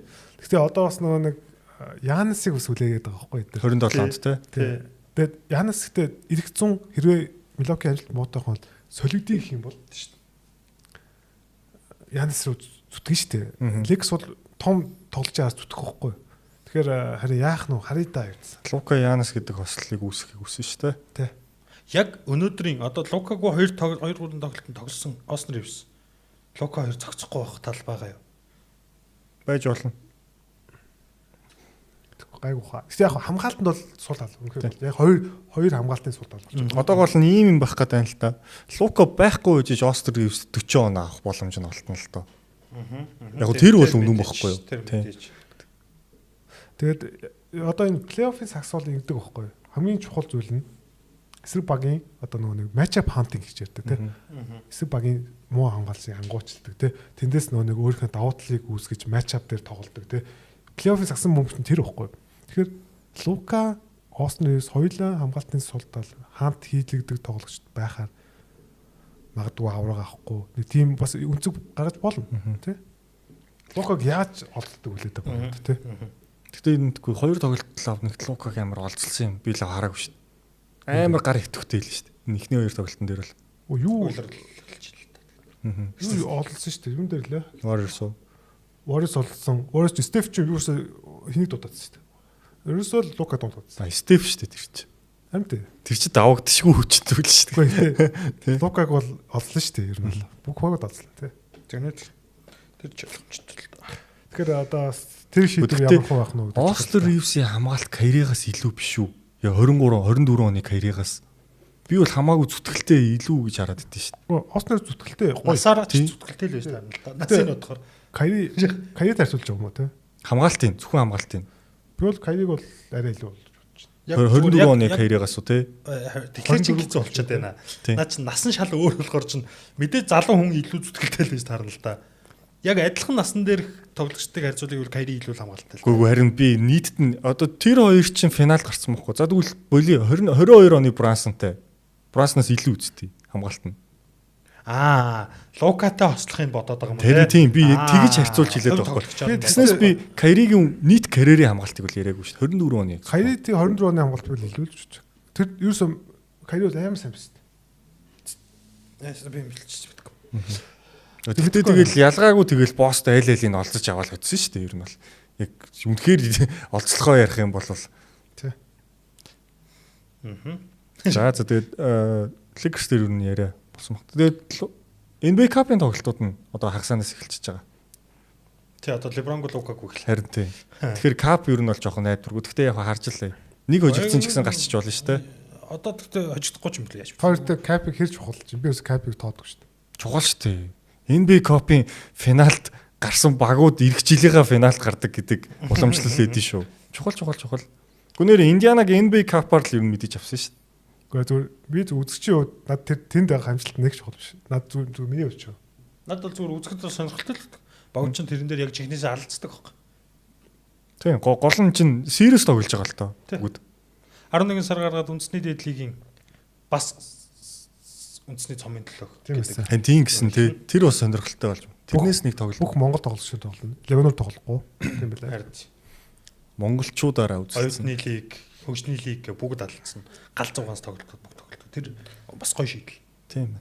Лекс тайм аа. Тий, Лекстер тэгээд Ванда байхгүй байгаа. Ванда маш гоё байгаа. Вандербилттэй хүн шиг байл шүү дээ. Ванда тэгээд хамаагүй тесрэлттэй болсон байлээ. Тийм үү. Тэгэхээр маш эрүүл болсон гэсэн үг л дээ. Яг довтлогоо угаасаа л тийм байсан. Гэхдээ энэ жил бол яг хамгаалт тэр дээрээс нь нэг өөрөө нэг ороод нэг задлж мадалдаг тэр мэрийгээ бол өөрхий хийдэг болсон юм л. Ванда нэг өнгөрсөн 2 жил ерөөсөө л гэмтэл хүртэл байсан. Ерөөсөө тоглож чадахгүй. Тоглосон ч тэр нэг тийм муу гацсан. Вандербилт яасал та нөгөө хөдөөний хүүхэд хотод ирээд нөгөө нэг сайхан архич шоуч юм болгүй яг тэгсэн бохгүй юу? 2 жил гэмтэл чинь яг нэг гоё гэмтлээ идгэж чадахгүй тэгэл загварын шоу моон дээр очиод янз бүрийн говцсон өмсөөл модель төдөлөө ажиллая гэл одоо нэг тамирчин гэдгээ сансан юм шиг. Кристи Вуд хоёр тэр хоёр яг тэгсэн. Вандербилтиг бол би загварын шоун дээр л илүү болсон талбайн дээр биш. Тэгээд Лука одоо урд дээрээсээ Гэв Винсент уулыг сайн байсан тэгээд харамстай бас гэмтчлээ. Тэгээд Гэв бас ирчих юм бол бас нэлээ бас чухал нөлөөтэй байх. Тэгтээ ингээд Винсент бас гоё дээрэмж шаасан бохоо. Эхний үлрэл бараг тоглоог. Хоёр дахь үлрэл яг нэг 50% тоглоо. Энэ жил ингээд гоё тоглож ирлээ тэгэл авах гэмтэл. Нийт цалингийн ингээ бодонгод хэдэн өвтөнч гэмтээд байгаа. За гэмтэл бэртэл гэснээс бас нэг гэмтэл бэртэл нэрвэгдсэн нэг баг байна. Тэр бол Dallas Mavericks гэдэг. Антони Дэвис өнөөд өглөө бас Ахиллесийн баг зэрэг зөөвөрт гэмтэл аваа гарсан. Хугацаа нь одоогийн байдлаар тодорхойгүй байна. Тэгээд хоёр төв нь бас гэмтэлтэй тий. Гагав ч бас болоогүй байлаа шүү дээ. Lively бас хөнгөн гэмтэлтэй. Lively тэр яасан баха. Тэр Вимбаняма сэтгэл зүрхийн гэмтээсэн баха. Ер нь тэрнээс биш тоглосон юм уу? Харин тоглоог үсттэй. Тэр бүр арайд эндүү болгоо хийцээ өөрхийг. Mavericks цалингийн 54.5% нь бэртэлтэй байгаа. Mavericks цалинтай байгаа. Mavericks чинь 206 сая илүү тоглогчдод өгж байгааг 113 нөлөө 100 хэдэн нөлөө бэртэлтэй байгаа. Kyrie, Gafford, Lively тэгснэ Dante Exum. За Exum бас авахгүй байгаа тий. Өдөр Brandon Williams ирсэн байлаа. Тий. Brandon Williams arrested тэгээд нэг баримтлагдсан гэснээр тэгээд гайгүй болцсон юм шиг л шүү дээ тий. Хар тамхи мөх гэж явж байсан. Тэр яг үнэн мэдээлэл байсан байна. Тэр бас худлаа юу гэж магадгүй. За тэр яг хав. Тэгээд лигийн ер нь бол хамгийн хомоол хамсан товтлоготой багч одоо Dallas Mavericks энэ яг 5 тоглолтын хувьд. Тэгээд хідэн тоглолт ч 100-аас дээш оноо авсангүй тий. Өнөөдөр нэг өстө зовж 103 оноо авч явжсэн үү? Юу Rockets өнөөдөр өндрөө авсан. Өмнө хэр өндрөө авч ялаа. Mavericks-ийг ярихын тулд зөв Rockets-ийг асууж байгаа шүү. Rockets-ийн оноо авалж ярих бол ер нь. Rockets гайгүй. Rockets өнөөдөр 140 оноо авсан шүү. Тэрний өмнөхдөр бас 120 морийг авсан. Rockets сүүлийн 2-оор авцсан. Mavericks-ийн энэхтэй флагийг холбогчдоор гаргаад байгаа буруу л та ярьд бол. Би эхний тоглолтыг үзчихээ за зөв юм болов уу буруу юм болов хэрэгэлдсэн. Тэгээ одоо бол ялч байхгүй буруу болчихлоо юм л та. Флагийг гаргаж байгаа PJ Washington-ы 3 дээр тоглуулж байгаа тий. Clay Thompson-ы гараанд гаргаж байгаа. Тэгээ өнөөдөр яг жинхнээс жижиг тоглогчтой флагийг 3 номер дээр нь 4 номер дээр нь ашиглаж ийж өнөөдөр маш гоё байж эдийгүү Lively Gafford айлын ч واخхой хожиж байгаа байхгүй. Хард. Гэхдээ ингээд юу гэдэг одоо флаг явцтай байх уу ингээд плеймейкер байж болно зэ. Шууд карьерийнх нь эхлээс плеймейкер. Тэрийг би юусэн ингээ хараа ойлгоогүй байхгүй. Чи ингээд төгсгөл хийдэг тоглогч биш тэгээд харсан. Илүү ингээ бөмбөг аваад тэ дуусгадаг. Тэгэхгүй ингээ орж ирээд яг яах нь мэддэхгүй өөрөө шидмээр санагдаад идэг. Тэгсэн тэнд AD ингээ шахаа байгаад идэг тэ. Уу яг Cooper Flag бол яг төгсгөл хийдэг тоглож биш л дээ. Ер нь бол all round player байхгүй. Тэгээд би яг үнэхээр одоо Kyrie байхгүй учраас яг одоо Cooper Flag-а илүү хөгжүүлээ, илүү одоо нөө шууд нэг тос руу шууд гал оруулах гэдэг тий. Одоо тэгэхээр Cooper Flag-а шууд нөө Янис болох гэдэг байхгүй. Хин чин Jason Kidd чин нэг Янисыг шууд холбогчтой тоглуулаад тий. Тэгэл Янисыг одоо ингээл хөгжүүлсэн шүү дээ. Тэрэн шиг л ер нь бол явах гэж байгаа болов уу гэж бодож байна. Тэгээд яг Kyrie Jason Kidd Янисыг холбогчтой тоглуулаад явж байгаа. Тэгсэн шүү дээ. Тэгсэн бокст. Янасыг 2 или 3 дахь удирлаас холбогч болгоол. Тэгэхээр тэр жил Bucks ямар ч амжилт үзүүлээгүй. Өнгөрсөн жилийн плей-оффд орсон байсан. Тэгэхээр уртаа их зөв болсон байхгүй. Ер нь бол Янасын те бөмбөг залалт болон дамжуулалтын уг чадрыг бол их хөгжүүлсэн шүү дээ. Би харин наатан дээрээс ч асуух гэдэг юм л да. Тэхийн тул энэ үйлрэлийг хаях хэрэг гарна тэгвэл. Үгүй одоо яг энэ үйлрэл угаасаа хэцүү шүү дээ. Би угаасаа таамаг дээр 9-р 10-т өссөн шүү дээ. Тэгэхээр энэ багийн товтлоо бол үнэхээр хэцүү. Гэхдээ энэ үйлрэлийг хайчаар энэ эдийн мэдич төгшөрч өглөө шүү дээ. Kyrie чинь нас болчих шүү дээ. Тий. Гэхдээ та хоёр яаш Kyrie-гүү энэ багийг амжилттай байж бодод байгаа юм. Гэхдээ яатахад бүсийн финал хүрэхийг зорих хэрэгтэй шүү дээ. Гэхдээ ядаж плей-оффлоо орёг шүү дээ. Тэгэд зорих хэрэгтэй шүү дээ. Яг одоо энэ зэрлэг өрөнд бол Кайриг бол энэ бүрэлдэхүүн үнэхээр. Гэхдээ Кайри эртэл харин үлгэн салгаа явж байгаа тэгээд плей-оффт зорьё гэж бодсон шүү дээ. Хэрвээ анханасаа Купер флагийг ингээ холбогч болох гэдэг юм бол үлгэн салган ч явахгүй юм багч. Тийм. Би бол тэгж л харж байна. Салган явна тийм бүр. Тэгээд дээрэс нь ингээд яг нэг юм Купер флаг ч бас нэг хөөрхөн зориг байгаа шүү дээ. Rookie of the Year-ийг ингээ тасархаа аавна маа гэсэн. Тэр зоригноос нь чангаагаад тийм шүү дээ. Эхний 4 тоглолтоос харахад бол найруулж чаддаг байлаа гэж холбогч болохгүй шүү дээ. Сүүлийн чинь Жереми Сохон гэж тоглож байгаа. Одоо LeBron шиг LeBron-ийн PG дээр тогсон үйлрэл байгаа л да. Гэхдээ LeBron шиг point forward-а хийгээд явчихвал зүгээр байхгүй. Тийм. Тэгэнгүүт одоо Лукаг явуулж авчирсан хүнээ насгүй болохоос нь өмнө зүтгэхгүй юм уу? Зүтгэн л дээ. Гэхдээ Кайри ямар ирэх юм? Кайри хизээ ирэх юм гэдэг мэддэггүй шүү. 2 сараас ирэх гэдэг байна шүү дээ. Тэгээд мэдгүй юм чинь гээд ингээд суучих юм уу? Зүтгэхгүй биш дээ. Зүтгэн. Гэхдээ амжилт үзүүлэн бодоод байгаа юм уу? Энэ жилдээ Кайри ирждэг амжилт үзүүлнэ л гэж харж байгаа байлгүй дээ. Үгүй Кайриггүй ярьж байгаа шүү.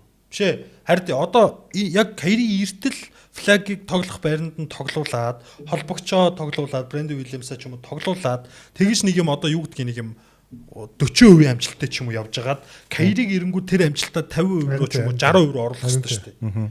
А хэрвээ флаг нь ингэж холбогч дээрээ тоглоод яваад байвал энэ багийн амжилт 20%, 10% л байх гэдэг шүү дээ. Тэгээд одоогийн зэрлэг өрнөдөд бид нар ер нь тэгж л хардаг. Яа тэгэхээр ингээд яг яахаа мэдэхгүй байх таахгүй. Ингээд тий. Энэ багийн товтгоны identity гэсэн юм юу ч баг. Харин тий. Энэ зүгээр AD тохон дээр өгж байгаа. AD тохон дээрээсээ ер нь бол тоглолт. PG Washington тэр нэг 3 дээрээс залж орж байгаа нэг орно орохгүй бол нэг шахаж байгаа шидэн. Тэгээд Jason Kidd болохоор D'Angelo Russell үнэхээр итгэхгүй байна. D'Angelo Russell яг нь ер нь дажгүй тоглох уул боломжтой байхгүй. D'Angelo Russell гарч ирсэн тоглолт л байсан шүү дээ. 20 доноо. Хараа Russell чиг Cooper Flag-д ядаж тэр талбайн гол руу ороод бөмбөг залах хүртэл тэр хангичаалын хөнгөвчлөөд өгчих байхгүй. Ядаж л. Харин тий. Тэгэхээр одоо дийл бол гэхдээ юу гэдэг тоглолт болно сайн тоглохгүй байхгүй. Тийм л. 3 4 тоглолтын нэгдэн сайн тоглоно гэдэг ч юм уу. Тэгэхээр Brandon Williams-та Cooper Flag-та ингээд одоо яаж тэр тоглох одоо гэхдээ ямар ч нэг identity бол алга байлээ. Тэр хэцүү л. Одоо Clay Thompson бүр ямар ч хөвлбөргүй шидчихлээ шүү дээ. Энэ үлрэл бүр хамгийн муу шидэж байгаа үлрэл нь. Тэр чинь өнөөдөр Brandon Williams гарч ир зассан байхгүй. Өнөөдөр Clay Thompson ч гоё байсан, Flag өөрөө ч бас давгүй байсан. Ер нь Mavericks яг айгүй айтаахан болцсон өнөөдөр. Яг эсрэг багийн Pacers л юм да. Тэр Brandon Williams болох гоё байгаа шүү. Brandon Williams яг ингээд бас төлхөөр атгуулах юм бол бас сайн тоглож. Ер нь бол Hardy-гийн минутыг л хасмаар харагдсан да. Тэгээ ер нь бол тийм л те. Hardy-г бараг солиод нэг өөр эсвэл өөр яг хэрэгтэй байрлалын тоглогч юм уу те. Тэгэд би нөгөө нэг өмнө зөндөө хэлжсэн нэ. Anthony Davis бол 5 номер дээр тоглож танаа багийн тоглолгоо илүү аюултай, илүү динамик болох байхгүй. Тэгэхээр яа харахгүй ингээд AD 4 дээр өөр нэг төвтэй шиддгүү төвтэй байгаад хаар одоо энэ тоглооны нөгөө нэг спейсинг гэдэг чинь бүр амар тийм утаа болчиход байгаа. Тэгснэ PG Washington 3-аас бас бүр тийм амар өндөр хөвтэй шидэгч биш байхад байгаа. PG Washington ч завжаа шидэж шүү дээ. Тий. Харин ганц л байрлал байгаа шүү дээ. PG Tucker-ийн байрлал байгаа шүү дээ тэр чинь. Тэгээд яг хөтөлтэй Mavericks-ийн улирлын эхлэл AD 4 дээр тоглож байгаа спейсинггүй яг флаг холбогч нар гарч байгаатай шууд холбоотой байгаа л та. Одоохондоо бол. Үгүй. Өнгөрсөн жил AD 4 дээр байхаар би ерөөсөө AD-г 4 дээр гэж 9 итгэдэг. Энэ зөв миний бодол шүү. Магадгүй өөр ч магадгүй. Гэхдээ өнгөрсөн жил Anthony Davis 4 дээр тоглосон юм уу? Бараг тоглоогүй үстэй. Тоглосон шүү дээ, Далс дээрээд. За бараг ганц тоглоал гимтсэн баг. 4 дээр нэг тоглоогүй. Нэрээ. Үгүй тэгнэ үлдэлийн нөгөө нэг төгсөлт плейн чинь тоглосон шүү дээ. А тийм. Тэрэн дээр чинь гэхдээ Gafford бас байгаагүй шүү дээ. Gafford илүү lively чинь бэртээд. Энэ хоёр чинь айгүй хэлж бэрсэн. Тийм. Нэг нь гимтэлтэй байсан санагдаад байна. Тэнгүүд нэх удаан 4 дээр тоглохгүй л байгаа юм л та. Тий. Зүгээр бэлэгдэл болгож гаргаал тэнгүүд төвөн суучингууд AD хөрний хвчлэн 5 дээр. Дээрс нь мэдээж багийн үйл зохицол гэж үйл ойлголцол гэж байгаа л да. Дөнгөж ирж байгаа хүн дээр. Тий. Энэ үлрэл одоо флагыгаа л хурдан 3 номер руу шилжүүлж 4 рүү бол орох зай байхгүй шүү дээ одоо. Mavericks. Тэгэхээр 3 номер руу хурдан ороод би бол зүгээр хэрвээ Нико юм блэ? Нико байсан. Нико байсан бол Gafford-ыг гой солиод нэг арай нэг урд чогмын холбогчтой Кайриг Кайриго эртэлтэй нэг дажгүй тоглолцохоор Коби болчихмаар. Яг авчлахгүй. Тийм. Урд чогмын нэг сайн тоглож байгаа. Тэр нэрээ солилцооны нэр урд чогмын холбогч гэхэл Коби White санаанд ордог болч тий. Тэр болтол ер нь ямар байна. Даас тоглооныхоо очрыг мэдгүй яг зүгээр л тэр гараад үзэлтэй. Д'Анжелораас л гараанд гаргаад тэгээд муу байсан ч хамаагүй тэгэл өмнөгийн залуураас шууд Брэндон Уильямсыг гаргаж болж байгаа юм. Тэг эсвэл Брэндон Уильямс ч юм уу те. Үнэхээр итгэхгүй байгаа юм бол. Брэндон Уильямс ч гэхдээ яг холбогч ихээс илүү нэг юм оноод хүч харагдаад байсан надад л. Нөхөр яг нөгөө нэг эхлэлж ярьсан шиг нөгөө хэм шиг байж болно. Нөгөө Трей Джонс Монс тэр шиг байж болно. Бочондог.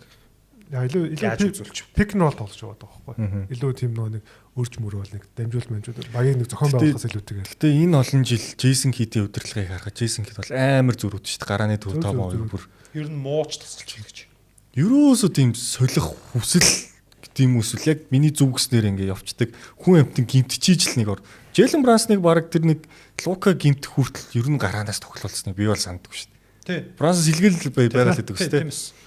Олон жил Лукагийн нуруунд дээр зүгцэн тасалж та. Тэгээд Лука нэг жоохон гимтсэн чи Брансан гарч ирсэн цойроо тэгээд тэр хоёр чи зэрэг гарч ирээд бүсийн финал хүрсэн бохгүй юу? Ер нь бол тэгэхээр жид бол жоохон зүрүүд. Жоохон биш нэлээд зүрүүд. Гэрээгээ сонгоцсон. Энэ зүүн. Сая нөгөө бүүс чинь үгүй ямар баг авах гээд байлаа нөгөө тасалжуулагч болчоод бүх тасалжуулагч руу юу илээ. Тийм ээ. Бүр хошижог болсон шүү дээ. Юу Никс ч тэгсэн бохгүй юу?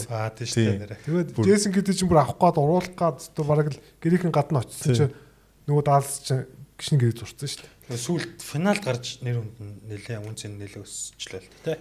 Гэхдээ Кид яг хамгаалтын тал дээр бол бундаг. Сайн. Хамгаалтын тал дээр яг нэг юм яг нэг уучраа олчвол хамгаалт амар. Тэгээд товтлогоо бол нэг итгэдэг юм уу гэж. Юу гарсан байлаа те? Руки ладер гарсан байлаа. Купер флаг байхгүй байлаа. VJ.com байгаа. Тэгээ Купер флаг асуудал واخ уу те? Эхний 3 дахь уу. Би тэгтээ Купер флаг биш зүгээр асуудалгүй. Age.com авчвал надад гоё байна. Айгуу гоё байна. Эсвэл нөө танаа Дилэ Харпер хэд явчихсан бэ? 3 дугаар. 3 дугаар. Ладерт орсон. За тэгээд Харперыг ирсэн дээр шууд Сантоны Спурс руу орё гэж бодож чинь те. Уусаад хідүүлээ Вестэд өөр нэх баг ярих баг нэх бичсэн санагдахгүй хараадах юм. Ер нь Спурс бол заавал ярих хэрэгтэй багт. Ялангуяа ийм сайн ялангуяа Виктор Вембиньямаг бол бид нар ярихгүй бол алдсан болно те. Ийм гоц үзэгдэл. Та асуудал л та. Виктор Вембиньяма лигийн хамгийн шилдэг тоглогчийн тэр одоо суудал дээр суугаад хэр завилсан бэ? 3 улирал. 2-2-оос 3 улирал. Эсвэл магадгүй тэр суудал дээр байгаа Йокчос хэр одоо зайтай вэ? Би за арай өөр хариулт хэлэх гэж байна. 2 дорт ирсэн байна ямар ч байсан. Йокчаас. Гэдэг чи Янас Шей Лука 3-аас илүү гэсэн үг шүү дээ. Тий. Тоглогч болцсон байна. Нөлөөний хувьд илүү болцсон байна. Уусаа юу лээ PR-аар тэргүүлж байгааг лөө утгагүй байл шүү дээ. Тий. Юу лээ? Эхний 3 тоглолтын араас харсан юм а. Йокчос хэдээр илүү байлаа. Илүү байсан ямар ч. Гэхдээ PR нь 44% нийтдээсэн. Айн утгагүй. Би тим байж болд юм уу гэж харсан. Вилт ч тийм байгаа хөө тий. Харин тий. Гэхдээ тэр бол айн утгагүй статус байхгүй тий. Тэнгүүдээ тоглолтоороо лигийн бүх багуудаас Вемби ч баг эхний хэд байлаа. Тэгснэ блокороо багуудтай харьцуулахаар баг эхний 5 6 ач байлаа. Тий 5 төлөө. Эхний 5 төлөө. Яг өөрийнх нь багийг гасуул эхний 4 мөн. Өөрөө байж баг нь байхгүй бол утгагүй л гал. Өөрөө баг бүх блокийг хийж байгаа шүү дээ. Тэгээ уурж орлох. Весел блок хийж байгаа. Стефан Кастл хийж байгаа, Корнет хийж байгаа. Корнет гоё л тий. Корнет хэрэг. Юу вэ? Тэр юун дээр чинь 14 он 12 самбар надэр гэдэг. Тэр одоо Пеликанс шүү дээ. Хөөе. Тэр Пеликанс дээр тэр яаснаа харснаа. Хин Вемби Корнет хоёр зэг гаргаж байгаа юм. Тэнгүүд тийм байлээ. Корнет Вембиг Зайныг хамгаалангуудаа Вемби болохоор Дерек Кунийг хамгаалсан. Тэнгүүд Зайн Дерек Кунийг дуудаад пик н рол явсан. Хин Вемби Корнет хоёр пик н рол дээр хамгаалсан чи бүр ямар цай байхгүй.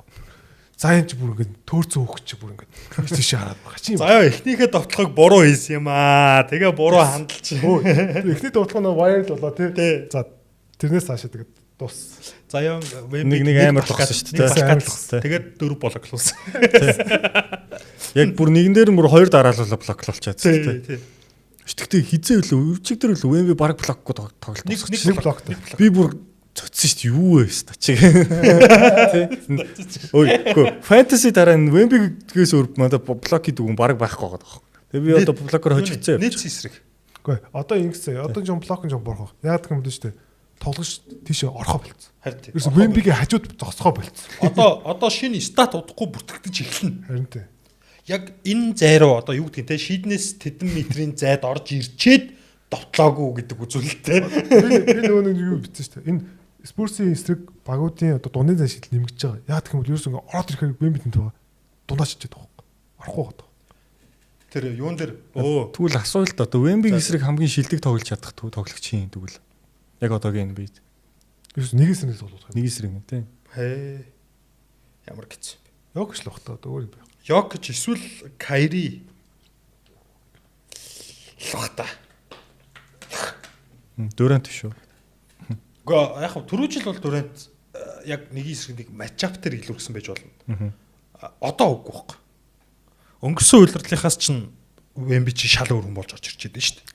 Тэгээ би нөгөө юунд энэ бол Спурсийн 80-аар тоглолтыг нь үзэх зорилго тавьчаад байгаа. Тэгээд эхний яг 4 тоглолтоос 3-ыг үзсэн.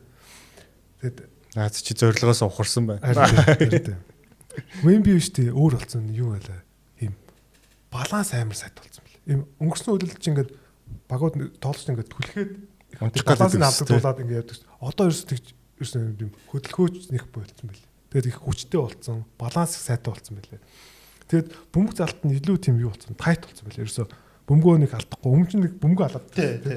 Одоо тэр нь амар гайг болсон байлээ. Тэр нэг лайвлыг араараа хурдаг тэр бүр амар тэр нэр үнэхээр зүүдэнд нь орсон баха. Тэр блоклчоо зөрж очиад алдаад хураас шүү дээ. Тэр бүр үнэхээр утгагүй тий. Яаж юм. Үгүй би уг нь ингээд дуртай тоглогчоо хайртай бага ингэж юм бахархаж үздэг байхгүй. Илүүргэж мэлүүргэж хожвол одоо ерөөсө бахархаж чадахгүй. Ийм санаа зовоод ингээд жоохон зөөлнөлтөө өтер гэж боддог. Тэгж бодож үзээд одохгүй 3-4 үйлрэлийн дараа л лиг чи утгагүй болчихно юу. Болчих юм билээ. OKC-тэй хизээ тоглох байгаа лээ. 11 сарын 20 доор байлуу. Тим хойно юм уу тий? Би тийг санах буруу санаж магадгүй. Тэгээд Вемби чи ерөөсөө илүү байхыг хүссэн шалтгаан чи ерөөсөө Чет Хоомгэр ингэж хэлсэн байлээ шүү дээ. Мань хүн төрүүлээд нөгөө нэг ингээд авраг болсон. Тий ингээд хоорондын матчап Вемби илүүрхдэг байсан ч гэсэн нөгөө хүнтэй төрүүлж хожоо яваад байгаа. Энэ хоёр ч угаасаа бүр багаасаа хоорондоо райвл байхгүй. Тэгээ би бинээ үздэггүй ингэс тээ бүр. Шүү дээ энэ хоёр ч. Тийм шүү. Би бинээсээ илүү гарахын тулд амар яаж ч хоёул амар тийм шартаа хоёр залуу. Үнээр гоё. Тэгээд Вемби Депой ойлгомжтой 60 даанд тоглох юм бол мэдгүй. За багийн хамгаалалт тойгоор заяа. За багийн хамгаалалт 10-11 дээр байлаа зэ. Тэгээ чаавд угаасаа ойлгомжтой болсон. Лигээс өгөх үү? Вембигүй лигээс өгөхгүй. Вемби биш үү? Вемби талбай дээр явахад хамгаалалт ирээдэг 80 70 ч лөө. Тэгэхээр 80 70 гэдэг бол авда эсрэг багш дотоо хэмжээтэй болохгүй байгаа гэсэн үг байхгүй. Нэгсэнд ер нь бол баг болохгүй. Одоо 100 довтлохонд 80 доо оноо гэсэн үг байхгүй тий. Манайх одоогийн байдлаар онооны дифференциалаар нэгт явж байгаа. Тэгээ нет рейтинг нэгт үлэн шүү дээ. Майами 2 л та. Санжэвэл Спурсийн нөгөө нэг таамгийг ярьж байгаа дугаар дээр хөө танах Clippers Minnesota-гоос илүү агуу гэдгсэн тий тэгж асууснаа санаж би дэрэн дээр 6 гэсэн байна. Victor Wembanyama гэж хэлжсэнийг санаж байгаа. Энэ хүн бол шал өөрлөж. Үнэхээр гоё баяртай байна. Гэтэ тоглолт үзэхэд жоохон санаа зовоод байгаа гэсэн. Тэгээ одоо хаашаа Diaron Fox нэрийг өгөх шүү дээ. Одоо All-Star хэмжээнд тоглож байна. Fox-ийн хэрэг байхгүй лээ. Яг харахад зүгээр тоглолт харахад. Харин би бодсон Fox-ыг шуйгий солиош. Энэ гүнээрээ яг ийм байгаа дээр яг одоо Fox ч орж ирээ болсон чинь нэлээд бөмбөг авна шүү дээ. Сайхан дамжуулалт юугаар явдаг. Яг Fox бол одоо нөгөө нэг бүр алсыг харах юм бол плей-офф хэрэгтэй байхгүй. Тийм л та. Би түрүү нөгөө ийм ярихаа мартсан. Вембиг нөгөө нэг яг тоглогчийн хувьд биш нөлөөний хувьд Йокчоос илүү болсон байна гэдэг нь шүү дээ. Тэр зүгээр ямар жишээн дээр хэлж ийнө вөхлөөр Харсан Барнс дээр шууд хэлж болох байхгүй. Харсан Барнс одоо л яа гарааны тоглогч хэвээрээ NBA зүгээр ингээд нас масны хөгшрүүг юм шиг харагдаад байгаа вөхлөөр хамгаалтыг дуусгах шаардлагагүй байхгүй. Тэр хүнийг нэг жоохон хизүүхэн нэг будагтай талбай тавьцаа аваачаад өчгөл болчихж байгаа байхгүй. Хэрвээ хамгаалтыг яг Харрисон Барнс шиг ч юм уу ингээд дуусгаж чаддгүй тоглогч бол гарны тоглогч байж болохгүй шүү дээ. Одоо тэгээд нас өгшөрсөн 35 таа шиг санаад байна. Тэгтэл дуусахгүй санаа зовх юм байхгүй. Би энэ тоглогчийг зүгээр ингээд дагаж явж байгаа тийшээ аваачаад өгөхөд хоёр алхмын цаана байж иж болооглоно. Вэмби. Одоо эн чинь нөгөө нөлөө нөхгүй. За би зүгээр нэг юм жоо айгаад. Тэр нь болохоор Виктор Вембеньяма энэ жил MVP авчих үед. Гэхдээ нэр судлаач юу? Баг 3-аар гарвал одоо ийм баг ихний 4-4-өөр гарвал те. Тэгэхээр би чинь нөгөө нэг чи тэгж асуусан шүү дээ. Нөгөө MVP-ийн тамгаад эцэлдэг дээр Вемби ихний 3 руу орж ирэх үгээд би арай ийм амар нөлөөт байна гэж бодоагүй. Одоо яагаад гэвэл гэж. Гэхдээ яг өвлөрөл урттай бол жоохон энэ үзүүлэлтээс л буурхал ах л та тий. Явцтай. Би бол тэгж л хараад байгаа шүү. Тэгээ одоо зүгээр энэ 25 5 4 блок. Энэ бол бүр ингээд муу тоглосон ш хийдэг болчиход байгаа юм шиг. Одоо тэр юутэй нөгөө зайны эсрэг тэрнээс 8 блок хийсэн байна. 9 блок. 9 блок л. Пеликасийн эсрэг хийсэн тоглолт бол яг өөр бол харах юм бол таваар тоглохгүй. Нэг тийм сайн тоглоогүй. Яг тэр ихний нөгөө даалцсан тоглолт чинь. Тэгтэл хийдэг статистик хийчихэд байгаа. Нөгөө нөлөө нь байгаа. Тэгээд Стефан Кастл мгөө. Стефан Кастл үнэхээр ялч тоглогч. Кастл ч баг олж тарахгүй л шүү дээ. Худалч юм. Яг Стефан Кастл нэг сул юм зүг юу вэ? Маш их бөмбөг алж. Тэглээ. Тэглээ. Гогоос яг баруун зүг алж илээ. Үндсэн холбогч явандаа хийхгүй болохоор тэр нэг асуудал биш л ах л та тий. Тэгснээс товтлогооны гүйцэтгэл тэр нэг өөртөө ихтэй байгаа бол тэр Пеликастер ч нөгөө 3-аас хийж илүү гардаг чинь Кастл шүү дээ тий. Тэгээд ялч тоглогч. Үнэхээр гоё тоглогч. Тэгээд Люк Корнати 8 үнэхээр гоё. Йоо. Тэгээд Дилн Харпер маш гоё юм. Дилн Харпер угаасаа суперстар потенциалтай тоглогч. Харин хэр хурдан тэр хугацаанд хүрэх юм те. Фокс ирэхээр энэ 3 минутыг жоох санаа зовж ин да. Яаж Харперийн минутыг 15 болчихсон тун те зарим тохиолдолд. Спорсууд амар тийм гоё зовлон байгаа байхгүй. Энэ 3-ыг яаж одоо ингэ те цог тоглуулах юм. Одоо жишээлбэл Дилн Харперыг авахаа мэдсэн бол Фоксыг авахгүйсэн байхгүй. Ер нь бол тийм. Харин тийм. Тэнгүүж одоо ингэ гоё зовлонтой болчиход. Зовлон бол гоё байна гэж байдаг байгаад байгаа байхгүй. Манад нэг All-Star тоглогчийн цалингийн зай байгаа. Манад драфтууд байгаа. Одоо Янасыг авах. Яалтах бол Янасыг авахулчих гал л. Манад одоо Янас гологдно. Янасыг авахулах гал. 30 одоо Янасыг авах чинь 32 3 явж шít. Тэр Янасыг хэлж байгаа шүү. Яг нэг таймлайн таарах болчиход. Тий, таймлайн зүр. Тэг зүгээр өнгөрч хэлэхэд Янас гологдно одоо манай. Хүмүүс чинь бадрангу болчихсон юм шүү. Бадрангу болсон яадгийн. Тэгтээ бадрангу байх хэрэгтэй шүү дээ. Энэ дугаар цацагдахад ч 4-0 хэвээрээ байх учраас яа тий бадрангу байж лээ. Маш 3 хоног амарч байгаа. Нөгөө өдөртэй. 2030 оны нөгөө Dynasty гэж явж байгаа шүү дээ. Энэ бетагийн гэхдээ яриа бүр амар өршлөгс. 7 хоногийн өмнө эхний 6 мурга гэжсэн. 2 хоногийн дараа болсон чи эхний 4 мөр өгсөн. Одоо өчигдөр болгоно чи NBA авраг гэцэл явчихлаа. Яа үкэсээ нэр өнгөрсөн хөлрөлийн авраг энэ хөлрөлийн авраг энэ дөрөв хажигдах байё. NBA авраг гэцэл явчихлаа. Яг тэгээд эхний 20 тоглолтоос юусэн хараа. Тэгтээ үнэхээр амар шүү. Яана өндрөөс унах хүчтэй гэдэг юм да. Би нэлээ хүчтэй унах үү. 20 тоглолтын дараа шал өөр юм ярьсан сууж байгаа тийм. Энэ Кастлиг одоо солимоор. 20 тоглолтын дараа ер нь плей-оффт орно гэдэг чинь том амжилт гэсэн тийм. Ер нь энэ үлээлээ хаяа да. Гэхдээ тийм яриа гарцсан ч яа мэдхий гэдэг. Манайх угаасаа драфт юм чи хойшилчих төгөөр тийм. Үгүй зориуд унжир болцоо тийм. Энд чи трейлер байсан юм ээ. Зүгээр бид нар ингэж алж чадна гэдгээ харуулсан. Одоо болоо гэдэг. Трейлер Мич Джонсон бас гоё лээ. Мич Джонсон тэр нөгөө нэг Даалтай идэг тоглолтын үеэр яг ESPN ч нөгөө нэг яриа гаргаж байгаа шүү дээ. Энд дэр нөгөө нэг бүр ингэ оноо тасарсан 20 оноо болцоо. Тоол ойлгомжтой болчихсон. Тэгсэн чинь бүгднгийн зөвлөгөө. Та нар одоо фокустой биш үү, маш түг. Аим гоё юм ярьж л. Ер нь бас нэлээ бас багийг бадцсан юм болов уу гэж юм бодсон шүү. Манай багт бас нэг гоё үйл явдал болсон. Грег Поповичийн одоо өмсгөлийг гэх юм цаашаа нэрийг мөнхөлсөн байл. Зүгээр л pop гэж үзсэн. Йоо тэр амар гоё харагдсан. Зүгээр Попович биш. Зүгээр pop. Just pop. Чи хоёр дахь тоглолтын дээр шүү дээ. Талбайдаа нээж байгаа нээлтийн тоглолт үсттэй тэр чинь. Тий хоёр дахь тоглолт. Тэр бол үнэхээр гоё үйл явдал болсон. За энэ бетаг удаа яриалаа тэгэл баг ойлгох. 30 оны Dynasty. Хоёр намайг удаа яриулвал юу ярихыг үзэх үү? Яа гэж заа. Гэтэ ингээ хотлаачгүй яг Попович сүүлийн үйлрэлээс залгуулад шууд шинэ ирийн үеийн ингээд айгүй хүчтэй ороод ирж байгаа юм гоё л байна. Дээрээс нь Мич Джонсонд бид нар бүтэн итгэн. Ягаад гэвэл энэ хүнийг Pop сонгосон. Манай багийн соёлын Pop эзэжлдэг. Тэгээ драфт амар хастай байлаа л да. За Wemby-г авдаг бол угаасаа амар топ одоо энэ бүх цаг үеийн бас нэг яригдах зүйл. Бүх цаг үеийн шилдэг уналт. Тий, бүх цаг үеийн шилдэг уналт. Тэгэд өнгөрсөн жил Dylan Harper-ыг авчдаг бол. Амар явахгүй. Dylan Harper чинь энэ нь тоглолт харсан мэт. Үнэхээр бас потенциал өндөртэй юм. Үнэхээр гоё зал. Яг ингээд бүр ингээд оролт нь өөр. Юу дээрэс нь ингэж юм ийм шийдвэрийг айгүй хурдан хэрнээ зөв гаргаж чаддаг юм л. Тэг амар хурдан тесэрч байгаа. Дээш.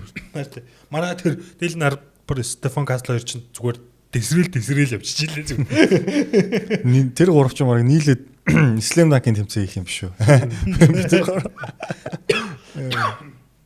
Тэгээ нэг Joe Wall-ы Slam Dunk-ийн MVP авсан гэдэг шиг те уусгалтаа хийгээд тахгүй. Joe Wall-ын тухай ярьсан Retro NBA дугаар өчигдөр засагдсан байгаа шүү. Өчигдөр гэж энийг ч магадгүй шүү дээ. Тийм байна. Тэр гэхдээ thumbnail нь бол амар хийгдс те. Тэгсэн. Дүк ахтаа баярлаа. Ер нь цаашдаа ер нь ретро стейшн ууцтайгаа тэгээд гонигтай уусч орсон шүү. Ер нь цаашдаа ретро стейшн ууц дээрээ тэгээд NBA Lover Boys бол ретро NBA үзэх юм шиг байна. Одоогийн байдлаар мэдгэж байгаа мэдлэлээс бол тэ. Тэгээд ер нь хамтаас үзэгчтэй тэгээд баярлаа. Тэгээд телевизийнхаа бас үзэлтнээр таад бас ороорой тэгээ бид хэдийг бас гоё стори дэж минь өргөж болно шүү те. Йоо, өнөөдрийн сэдвүүд ингээ болцсон уу те? За ерөнхийдөө болж байгаа даа. Өөр баг яриад чи өөр ямар баг ярмаар. Үгүй одоо баг 2 цаг болчихлоо шүү дээ. Тийм үү те. За. Тэгээд гайгүй баха гэж бодож байна. Ирэх 7 хоногоос бол NBA Cup ихний тоглолт баг 2 тоглолт явцсан байх.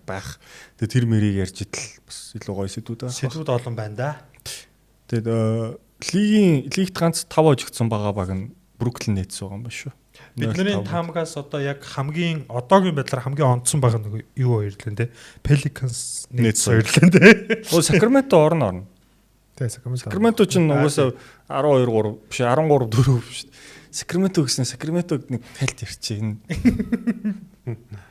Хөш. Тэгтээ ингээд юу юм шүү. Яг нэг Reeves-ийн 50 хоног чи Sacramento-гийн өдөөс гээд хийсэн шүү дээ. Тэгтээ чихнээсээ нэрээ энэ баг бүр яг жоо тоглоод байгаа юм те. Жоок.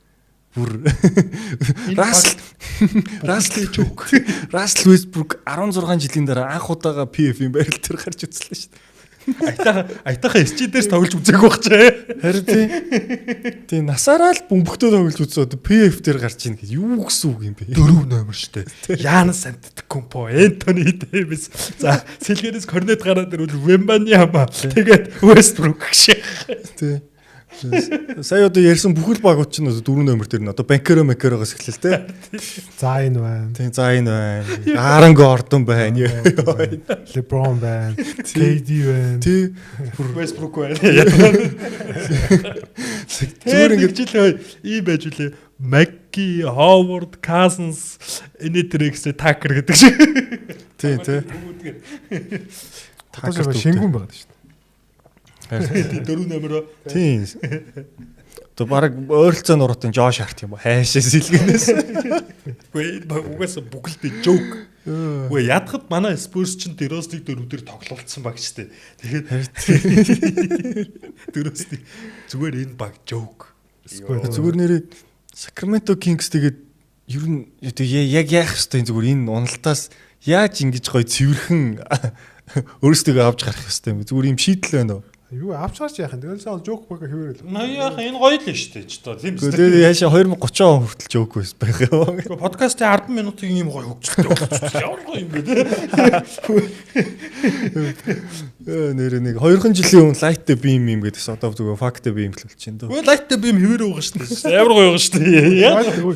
Westbrook-ийн нэг хожсон шүү дээ. Лайттэй бим дарсан шүү дээ. Юу яриад байгаа юм бэ? Яагаад энэ ямар багийг хөжлөө Kings чинь бүр Санс үлээ. Тэ Саас илүү жааз үлээ. Тийм л ах. Тэг баг л атсан. Westbrook тэгтээ сайн байгаа. Бид нар Kings-ийг шоолж нээж байгаа болохоос Westbrook-ийг бол би хувьдаа Westbrook-ийг хайрлаж байгаа. Лавин амар хөлн шүү дээ энэ жил. Хорм өндөртөө Тоглогчдор ингээ хувьдаа амар угаад байгаа. Тий. Тэр нь ерөөсөө ямар зохицолгүй нь шрөөдер мөрөөдөр айгүй гоё байл шүү дуулна. Тоглож байгаа. Sabonis босд нь бүгд амар айгүй дайж байгаа.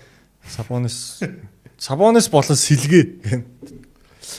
Сэлгээ тэгээ ашиглагч хөөлөл л дээ. Westbrook-ийг гараанд гаргаж байгаа тэгээ. Би гэдэг тоглолт харж ялаа л да. Талбай дээр Шрөөдер, Westbrook, Lavin, DeRozan, Sabonis гэдэг 5 байхад алалцаад байгаа ямар сони ингээ харсан чинь Gabe Vincent гэдэг тэр мөр гимтэй гарч байгаа. Броны явж байгаа. Броны ингээ зарахчихгүй юм байна л да гэдэг. Уусай нэр 7 хоногийн өмнө ажилгүй явсан Westbrook-ийг тэгэл зүгээр аваад PF дээр гарааны PF гэсэн юу гэсэн. Гоё гоос. Юу гэсэн Westbrook гэсэн юм. Чим хүрээ дээр манай гарааны PF дээр гаргая гэсэн юм. 4 номер олдохгүй байна. 4 номер King-ийг гинтчлээ бро яах юм бэ? King-ийн 4 номер хомсдолд орсон. Хөш Lakers ер нь буруу ашиглаад байсан юм биш үү Westbrook. Эдигээ 4 дээр тоглоулаад эди 5 дээр яа. Амар баг болох байсан юм шүү те. Өөдөр чи 10 хэд он авлаа 4 дээр тоглоод.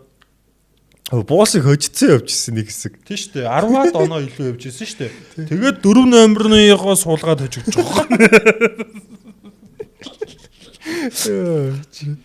Sacramento нэрээ.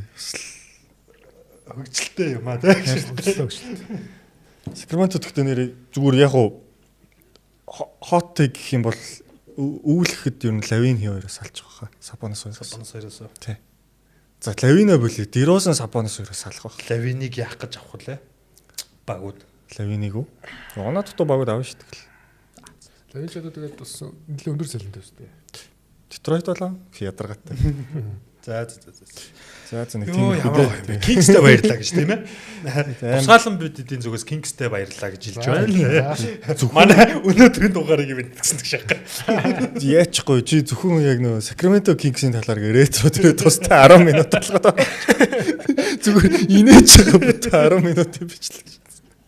Тэнгүүдээ тоглолтын төгсгөлд нь Westbrook-ийн нөгөө лайт бимд авч байгаа. Тэгээд Йоо бүр зөрөд ажил болгож closed caption-ыг нь юу болгож англиар бичиж ярьж байгаа. Тэр ретрогийн channel бүр 10k дагагчтай бол. Яа. Чид ингээд нэг өөрийг нь ингэж ашиглаж байгаа дургуцахаараа Twitter дээр лайк дардаг шүү дээ. Westbrook лайк дарж орсон шааж байгаа юм. Why not? Why not PF season coming? За тэгээд дараа 7 хоногт гэхдээ Kings 2 хожсон байвал бити гахаарай. Тэгээд NBA Lover Boys-ын бас нэгэн дугаар байлаа. Тэгээд Retro Station Studios бичлээ. Дараа чинь дугаар уулзтлаа. Peace out. Тэгээд Kings бат дугаа. Yes sir. Йоо.